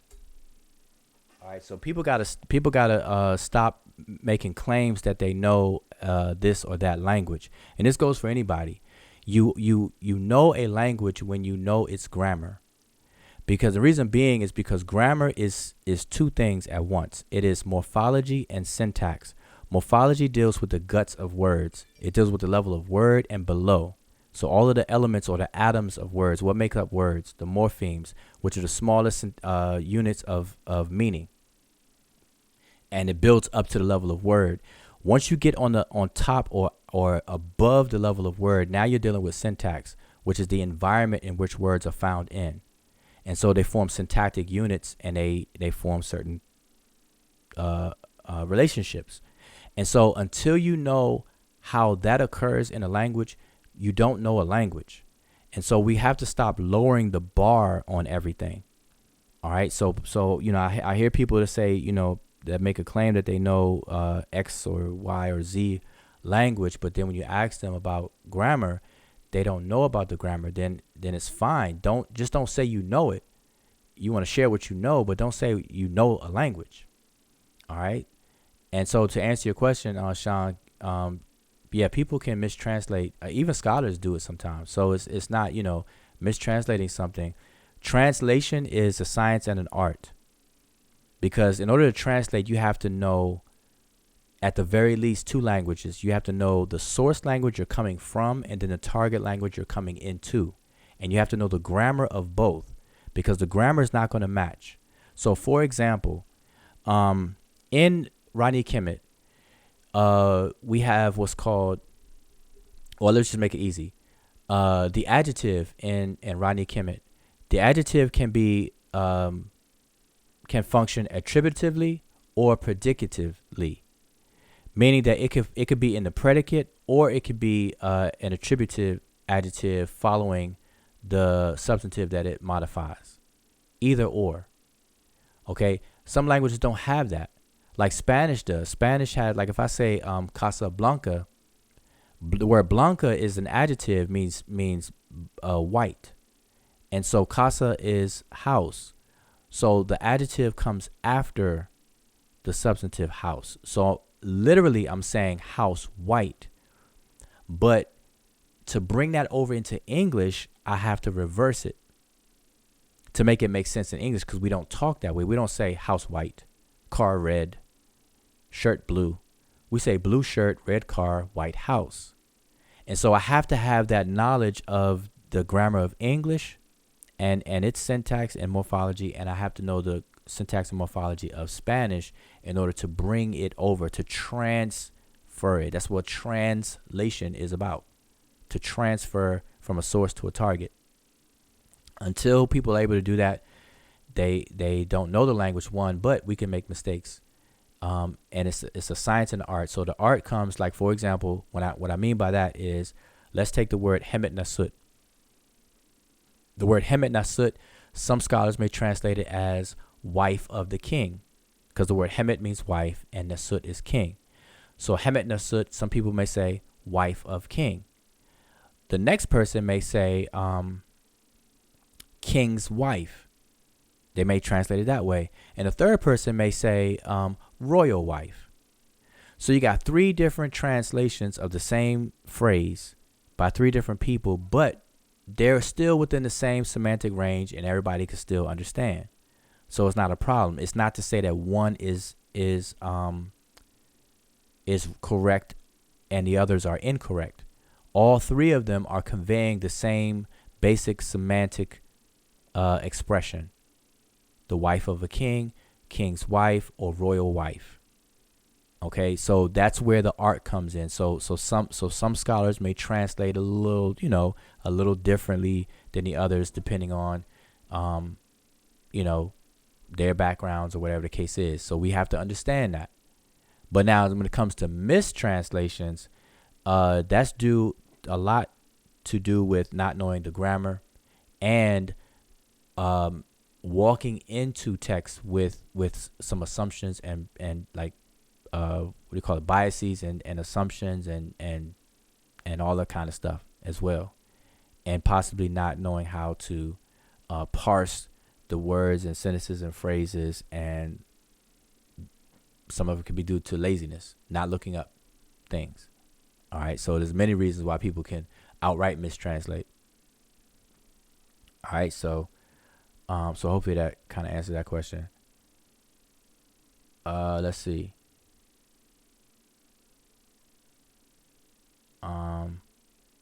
Okay, I'm trying to scroll down. Okay, so I'm back. Okay, couldn't agree with you more on this topic. Okay. Yeah, see, I know I'm behind, so forgive me, y'all. I'm behind on y'all's comments. So let me. I'm trying to speed things up a bit.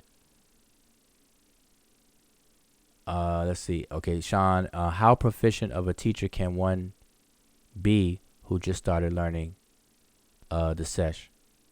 Well, that just depends, because some people are fast learners. I will say this: not everybody is a teacher. Just because someone can learn something quickly, even memorize something, does not make them a teacher, a good teacher, or a proficient teacher. Teaching is a skill that is has to be cultivated. An educator and a teacher, they're two different things, but they should be embodied in the same person. To educate someone is to draw out of them that which is already in them, and to teach someone is to point things out. So an educator or a teacher is supposed to do both. They're supposed to be able to point things out that allows the person to draw out of them things that are already there. And there's a whole science behind that. So teaching has a science. And I would encourage anybody who's interested in becoming a teacher to study the science of pedagogy and andragogy. Pedagogy is the science of teaching children or the youth, and andragogy is the science of teaching adults. I would strongly encourage people to understand those things, because there's methods and things to deal with psychology as well. So not everybody is a teacher, but now there's people who can grasp information rather quickly, but some people can't explain it very well. They don't know how to translate a learned experience into a way that draws out, in the next man or next woman, and so it's not for everybody. So I don't, so like, to answer your question, just again, how proficient of a teacher can one be who just started? Like I said, that just depends, because you have people who can master, who knows information, but they are poor teachers. They're not proficient teachers. And I'm sure everybody has experienced that. Everybody who went to school and went to college, there are some teachers who you look at like, man, like, oh man, you can't teach. Like you feel like they're not good. They're not teaching. And they could know the information, but they're not good. So it's not always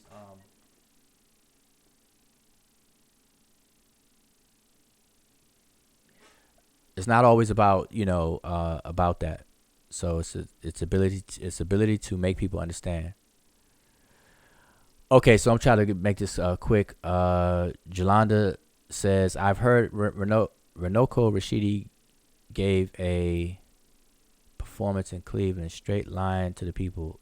Oh, well, maybe about what? So I'm not sure what that's about. Buxy, can you make your presentation such as the toponym classes available on digital outlets for purchases, repurposing it in this format is far reaching. At work, I can't always take my book out. Oh, um, on the top of them, well, what we're gonna, like I said, we're going to do the Q&A, and so it's gonna be public. So we're gonna do it on. Matter of fact, we're gonna do it on this channel. Let me take this this off here. We're gonna do it on this channel. So we're just giving people a chance to read the material, digest it, and come up with some very informative and interesting questions for it. All right. So if that's what you're talking about, we're gonna make that public. It's gonna be on here. So it's gonna be digital. Let's see. Okay, next question. Zion Lex says, what specific African languages can we reference for the pronunciations of M and N? Well, the popular one that has the most resources is Kiswahili. If you wanna know how the N and M are pronounced in Bantu languages, matter of fact, you can YouTube Kiswahili and just listen to somebody pronounce, words that have an N and M in it, and you'll see.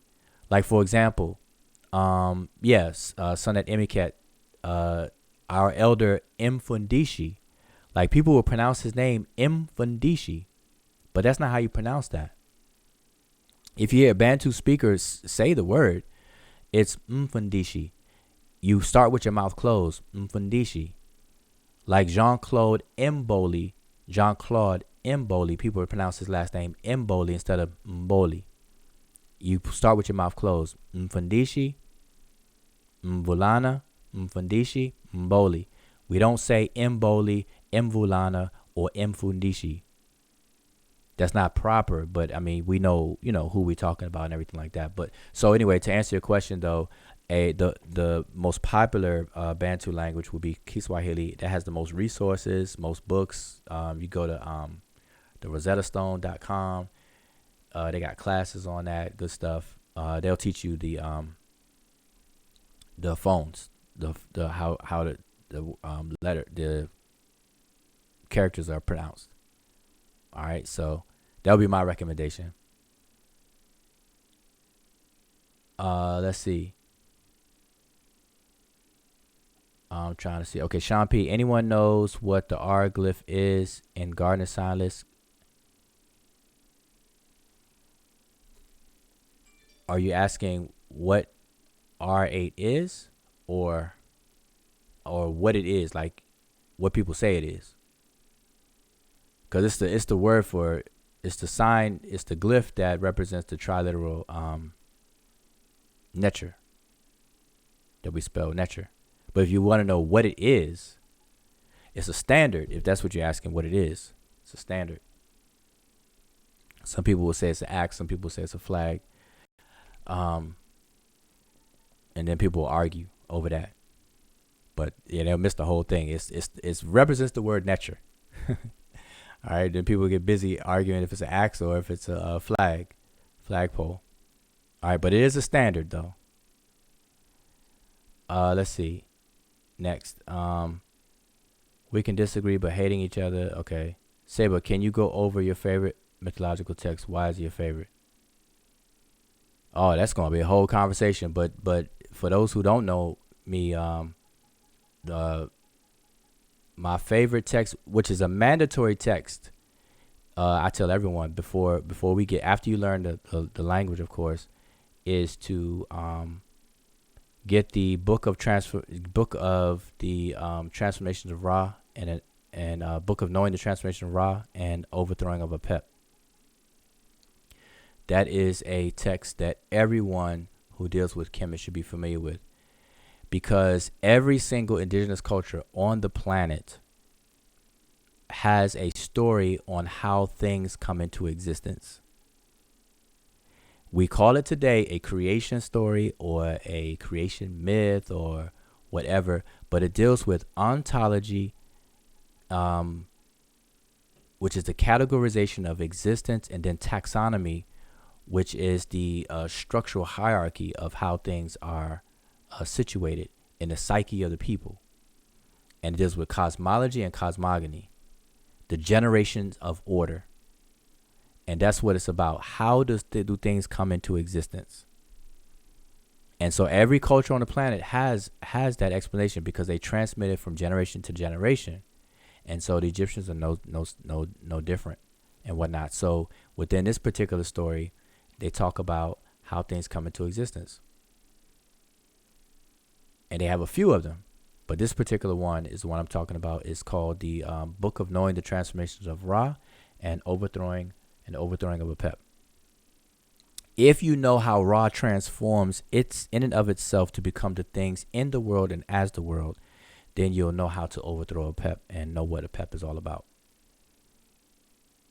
And you got to understand that text. But in order to really understand the text, you have to go through the language first. Because in the first opening several lines, you're going to see the word Kepra like 30 times. Kepra, Keperu, Keperi, Kepra, Kepra, Keperu. All the different forms and derivatives of the word Kepra. And there's a reason for all of that. All right. So, and plus, that deals with things that are on a different level that people have to have a prerequisite of information for. All right. So let me wrap this up. So I'm gonna go real fast now. So forgive me if I'm skipping anything. Cause my when I scroll the chat, it jumps. For whatever reason right now, I'm trying to get to the bottom here. Okay, so Zion Lex signing off. Okay, no problem. Lisa, it was a question for Saber asking for a friend. Oh, what was the question? I must have missed it.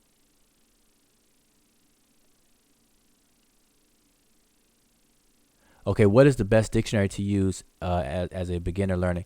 I would say the Vigus dictionary. The Mark Vigus dictionary is free. If you need it, inbox me. I'll make sure you get it. All right, this is BX Lotus. What is the best dictionary to use as a beginner learning? I would say the Mark Vigus, but I always tell everyone, get all of them. Get all of the dictionaries. Don't discriminate. Get them all. Even in the foreign language, get the German Wörterbuch, Egyptian Sprach or Spruch. Get the French ones. Get all of them. But when you ask me what is the best one for a beginner, I would say the Mark Vigus simply because it's free, it's digitized, it's searchable, it's in a PDF format. And it's arranged in an order according to the glyphs, according to the Gardner codes. And it makes it for a beginner. It makes it it lightens the load. All right. But now we have to remember that these dictionaries are not the end all be all. Okay, they're not the end all be all. So that's why I say get them all. And do your due diligence when you have time. When you run into a speed bump in whatever it is you're doing. All right, so let's see. Was that it? Yep, I'm at the bottom now. You answered. It's a standard. All right. Booksy, is there a correlation between biblical Noah and Sneferu, Khufu, and the Great Deluge? Who is attributed responsible for the construction of the Great Pyramid? And Giza, Khufu to that part, and during that era of time. And is there a correlation between Noah and Sneferu? People try to make that correlation there, but it's a stretch. It's a stretch. You can't do a direct correlation because what is Sneferu? I mean, what flood? I mean, the biblical Noah story is like pretty elaborate. You're not gonna find those elements in Sneferu. You know what I'm saying? So it's really hard to do that. People try their best to make that correlation because they have to make their Bible real. I want you to notice something, that everybody in the Abrahamic traditions, be it Judaism, Christianity, or Islam, they anchor themselves to Egypt, while at the same time not liking Egypt or dissing Egypt in some form or fashion, but they anchor themselves to Egypt And one of the reasons why they do that is because Egypt is real. Egypt represents real, tangible, because it is historic. It's archaeologists have dug up so many different things and whatnot. We have literature for days. We have bodies. We have tombs. We have all kinds of things in Kemet, in Egypt, in the Arab Republic of Egypt today. But for these other Abrahamic traditions, they don't have that material culture remaining or existing, if it existed ever. And so when you have something that is scant versus something that's plentiful, you're going to latch on to something that's plentiful in order to justify and validate your existence, because you have scant stuff. So they always attach themselves to Egypt. They either attach them to Egypt through the chronology, through the timeline, or they attach themselves to Egypt to some of the different people that we know about in Kemet, and so on and so forth. So, when people associate Noah with Sneferu, it's done along those lines. And vice versa, when people do it the other way around, they shouldn't do it. They shouldn't do that. They shouldn't say, things like Jesus is Heru or Horus, and Mary is Isis, and all that kind of stuff. Martha is Nebuchadnezzar. Because that, you're just going down a road that's really just going nowhere. You're going 90 miles an hour to a red light with that. It's really unimportant. If you understand the nature of figurative expressions and myth, and why myth and how myth is written, then those kind of things will become trivial to you. You'll move on to better questions and better research. You know what I mean? So, like in Kemet, you got people who don't agree with evolution, but will tell you that man was always here, and the Egyptians believed that man was created on a potter's wheel by a deity called Khnum. And so so in essence, they're saying they believe that. So, and if you really think about it, it's the equivalent of people who believe in the Bible. So they don't like the Bible, they don't believe in the Bible, but yet they will have the same mindset in believing that Khnum created people on a potter's wheel. There's so many things wrong with that. Because one, a potter's wheel, any wheel that's rotating and you molding out of clay, all the sides have to match. Like, have you ever molded? Have any of y'all ever molded something on a potter's wheel, a bowl or a vase or all those kinds of things? It's rotating. How are you gonna make anything with appendages on a potter's wheel? Humans have 2 legs. How you gonna mold 2 separate legs on something that's spinning? How you gonna mold 2 arms and 5 and 10 fingers on something that's spinning around and around?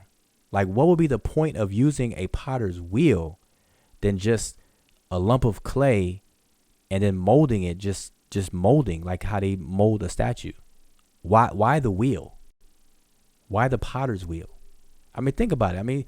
It's real basic things that I think people overstep to stay within, these systems of beliefs. Anyway, so I don't see any more questions. Johudi Ma'at, in the last 5 years, have you learned anything about Kemet that you had to change your stance on, and what was it? In the last 5 years, let's see. I would have to say no. I've learned more, but I haven't learned something that would cause me to change my stance in the last 5 years. Because, from the onset, the way I approach things is I allow the evidence to mold, where I go.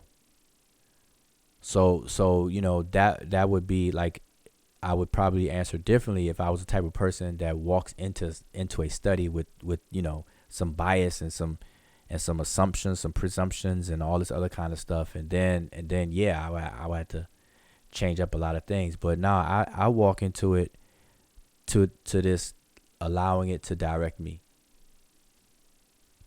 and that's just healthier to do it that way. Now, of course, through the process, you're going to have some informed opinions, and then you probe and you search and you check, and you may be proving yourself wrong or right. So in that sense, on a smaller scale, you have to do those as part of the process. But in the way that you're asking me, like if I had something about Kemet and then I learned something that was different, no. Because for me, the study of Kemet is to tap into the genius of the mindset of the people, not the artifacts and stuff like that is a tool in lieu of.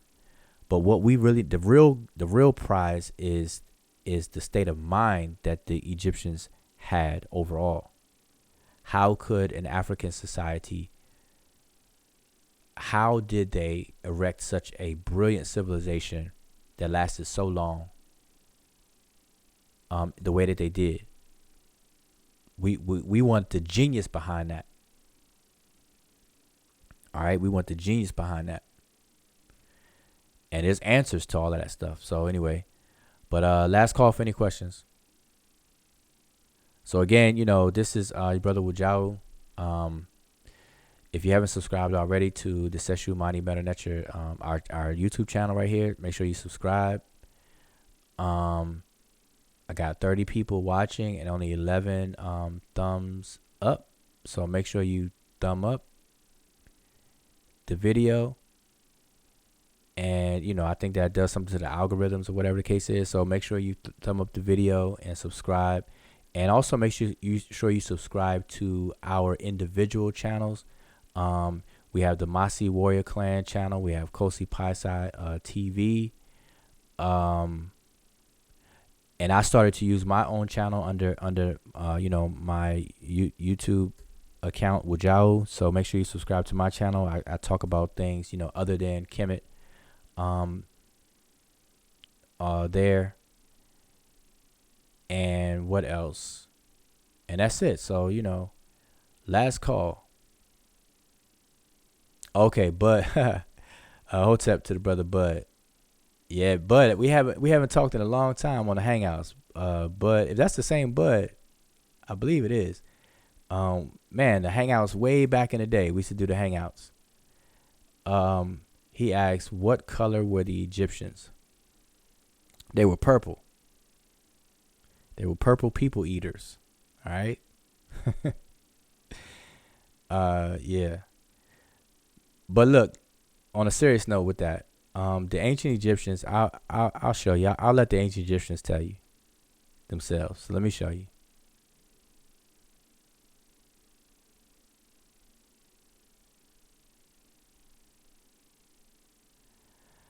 All right, let me show you.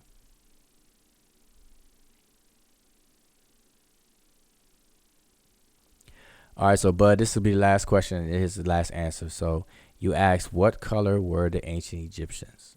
Okay, so we're going to allow the ancient Egyptians depict themselves to you or to us. All right, I'm going to quickly go through these. I did this before. So here is a statue from the 3rd dynasty, King Zoser. All right, if you look at the remaining pigment of paint that's still on this particular statue, it is reddish brown. 3rd dynasty, reddish brown. The hair is black, skin is reddish brown. Skin is not black. Now we move into the 4th dynasty. 4th dynasty of the tomb of Ka-Eper with an offering in front of him. So we have hair is black, the skin is reddish brown. All right, this is the Egyptians telling you, themselves. It's not Wujao, okay? Next, another 4th dynasty, the statue of Yai, Ib, and Kuaut, or Chout. Side by side, we have his hair is black and his pigment for the skin that they depicted is reddish brown. 5th dynasty, I'm walking up dynasty. I'm not going to go through them all for the sake of time. I did this before, so check out the previous video on the archives. 5th dynasty, the tomb of Princess Idut, Sesh Shashat. And so we have the hair of these folks is black and their skin is reddish brown. Another 5th dynasty tomb, the mastaba of T, reddish brown, reddish brown, reddish brown all day long. Quickly go over this. 6th dynasty, reddish brown. 6th dynasty, reddish brown. 6th dynasty, again, same tomb, reddish brown. Women in gold. Tomb of Merneptah, first intermediate period between dynasties 7 and 11. This is representative of all those dynasties within that range. First intermediate period, reddish brown. First intermediate period, another one, again, reddish brown. First intermediate period, all 3 of these are representative of the first intermediate period between the dynasties 7 and 11. And what color we have? Reddish brown. All right. Now we come to the Middle Kingdom, Mentuhotep, the famous king Mentuhotep II. All right. Reddish brown. Mind you, the king is the highest representation of the kingdom, and they depicted reddish brown. So I'm not going to go through all these. I went through all these before, so that's just a little gist to answer your question. What color were the ancient Egyptians? According to ancient Egyptians, they tell you what color they were. All right. 99.9% of all of the artwork for adult males or males in Kemet are reddish brown. All right. So don't let anyone tell you differently. There are a very rare instances where you see people depicted as black. But there's a reason for that. There's a funerary reason for that. Because of the color symbolism within the culture for the deceased and the duat and all that kind of stuff. But that's a whole nother conversation. But when you look at people in these different scenes that were depicted for over 3,000 years from the first, well, we don't really have many artifacts that still has color to them from the real early dynasties. So that's why I started with the 3rd. But from the earliest that you could see all the way to the latest. Matter of fact, let me show you the latest. Let me skip all the way down. Okay, now let me just tell you who these 3 figures are. The one on the left is kind of cut off. That's Khonsu. Okay, the deity Khonsu. In the middle on the throne is the deity Amun-Ra. Okay, we have Amun-Ra sitting there. All right. Now to the right of Amun-Ra, or in front of Amun-Ra, we have a king. Notice that this particular king is depicted with the pigmentation like any other king in Kemet, all throughout Kemet's history, which is reddish brown. But guess what king that is? Let me see if, well, you know, I know, see, I've done this before, so I know you all who are watching this probably already know who it is. So I'll just say it. This is one of the Ptolemies. You can see his name right here in the Shenu. Ptolemaeus. Merneptah Ankh-Jed. You see his name there. And this is Ptolemy. So we will call this person a Caucasian or European or white person. But yet, he was depicted reddish brown like the rest of the kings. So why do I show this? I show this. This is the last one. I skipped a whole lot, but I show this because there was a scribal standard that lasted over 3,000 years of how to depict the ancient Egyptians themselves, how they wanted the world to see them in the vignettes and the artwork on the temples and everywhere in Kemet. If you were to walk through Kemet in its glory days, this is what you would see. Vibrant colors. This blue was sticking out really nice and vibrant. All these different colors were really contrastive and bright and vibrant. That's how they wanted the world to see them. So much so that even foreign kings, the scribes still use the same standard for them. So anyway, I'll end with that. And I appreciate you all hanging out for this AMA. And I'm going to start to do this more often. I would do them on Facebook, but I don't know if it was just a technical issue for tonight. I'll give that another chance, another shot. And if not, then I'll do them all on YouTube. All right. So that's why I came here. All right. So Yeah, demonstration beats conversation. Exactly. All right. So when somebody asks you what color were the ancient Egyptians, so now now here's just a basic logic question. I'll end with this. If the Egypt not if since the Egyptians themselves depicted themselves in a color that is reddish brown, in the language we refer to it as desheret, a form of desheret. A shade of red, we say reddish brown because it's kind of, in between those two. And not black. And they had access to the color black. As you saw, the hair in these pictures I showed you was black. That's black. Their skin color was not. So if they go 3,000 years never depicting themselves, or not, I should say, depicting themselves as black, the standard was reddish brown, why would they name their country the land of black people if when you get there and you look at how they depicted themselves on the walls, they're not black? You know what I'm saying? That's kind of crazy, isn't it? That's like you get ready to buy a car, right? You got some, you get ready to buy a car, and you look up a car dealership, and you find a car dealership, it's called, 4-wheel drive or us, or something like that. And so you find them, you say, okay, they got some deals, they probably have some deals or whatever. So you get there, and when you get there, it's a furniture store. Now, how would you feel? The store calls itself 4 Wheels Are Us, and you assume that it's a car dealership or something. You trying to buy transportation, but when you get there, it's a furniture store. They got sofas and love seats and bedroom furniture and stuff like that in there. How would you feel?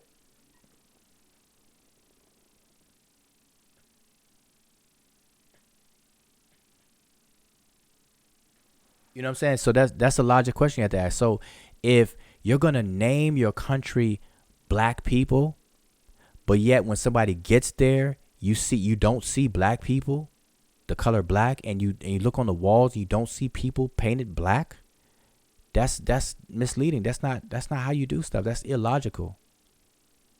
So we gotta use common sense. So we have to get rid of this feel good stuff. But now this is the thing: people mistake what we're saying. And some people, mistake what we're saying as if we're saying that the Egyptians are not Africans and they would not be called black as we call ourselves today. Like, this social construct of black that we say today. The people think that we wouldn't say that. So we always start with a disclaimer. We say the Egyptians were definitely African and they would be what we call black people today. But they didn't call their country black people. They didn't name their country after their skin color. It has nothing whatsoever to do with skin color. Nothing. Nothing at all. Because another logical thing, they painted the women gold or yellow, like a yellowish color, gold. So women and men, let's just say that women represent 50% of the population. We're going to split it in half. 50% women, 50% men. Why would you name your country black if 50% is represented in gold and the other 50% is represented in red or reddish brown? But yet you name your country after the skin color, blackness, and I don't see no blackness, So it gets real crazy. Anyway, so I will take my cue and I will leave it at that. So I'm going to say Shem Hotep, and I'll see y'all next time.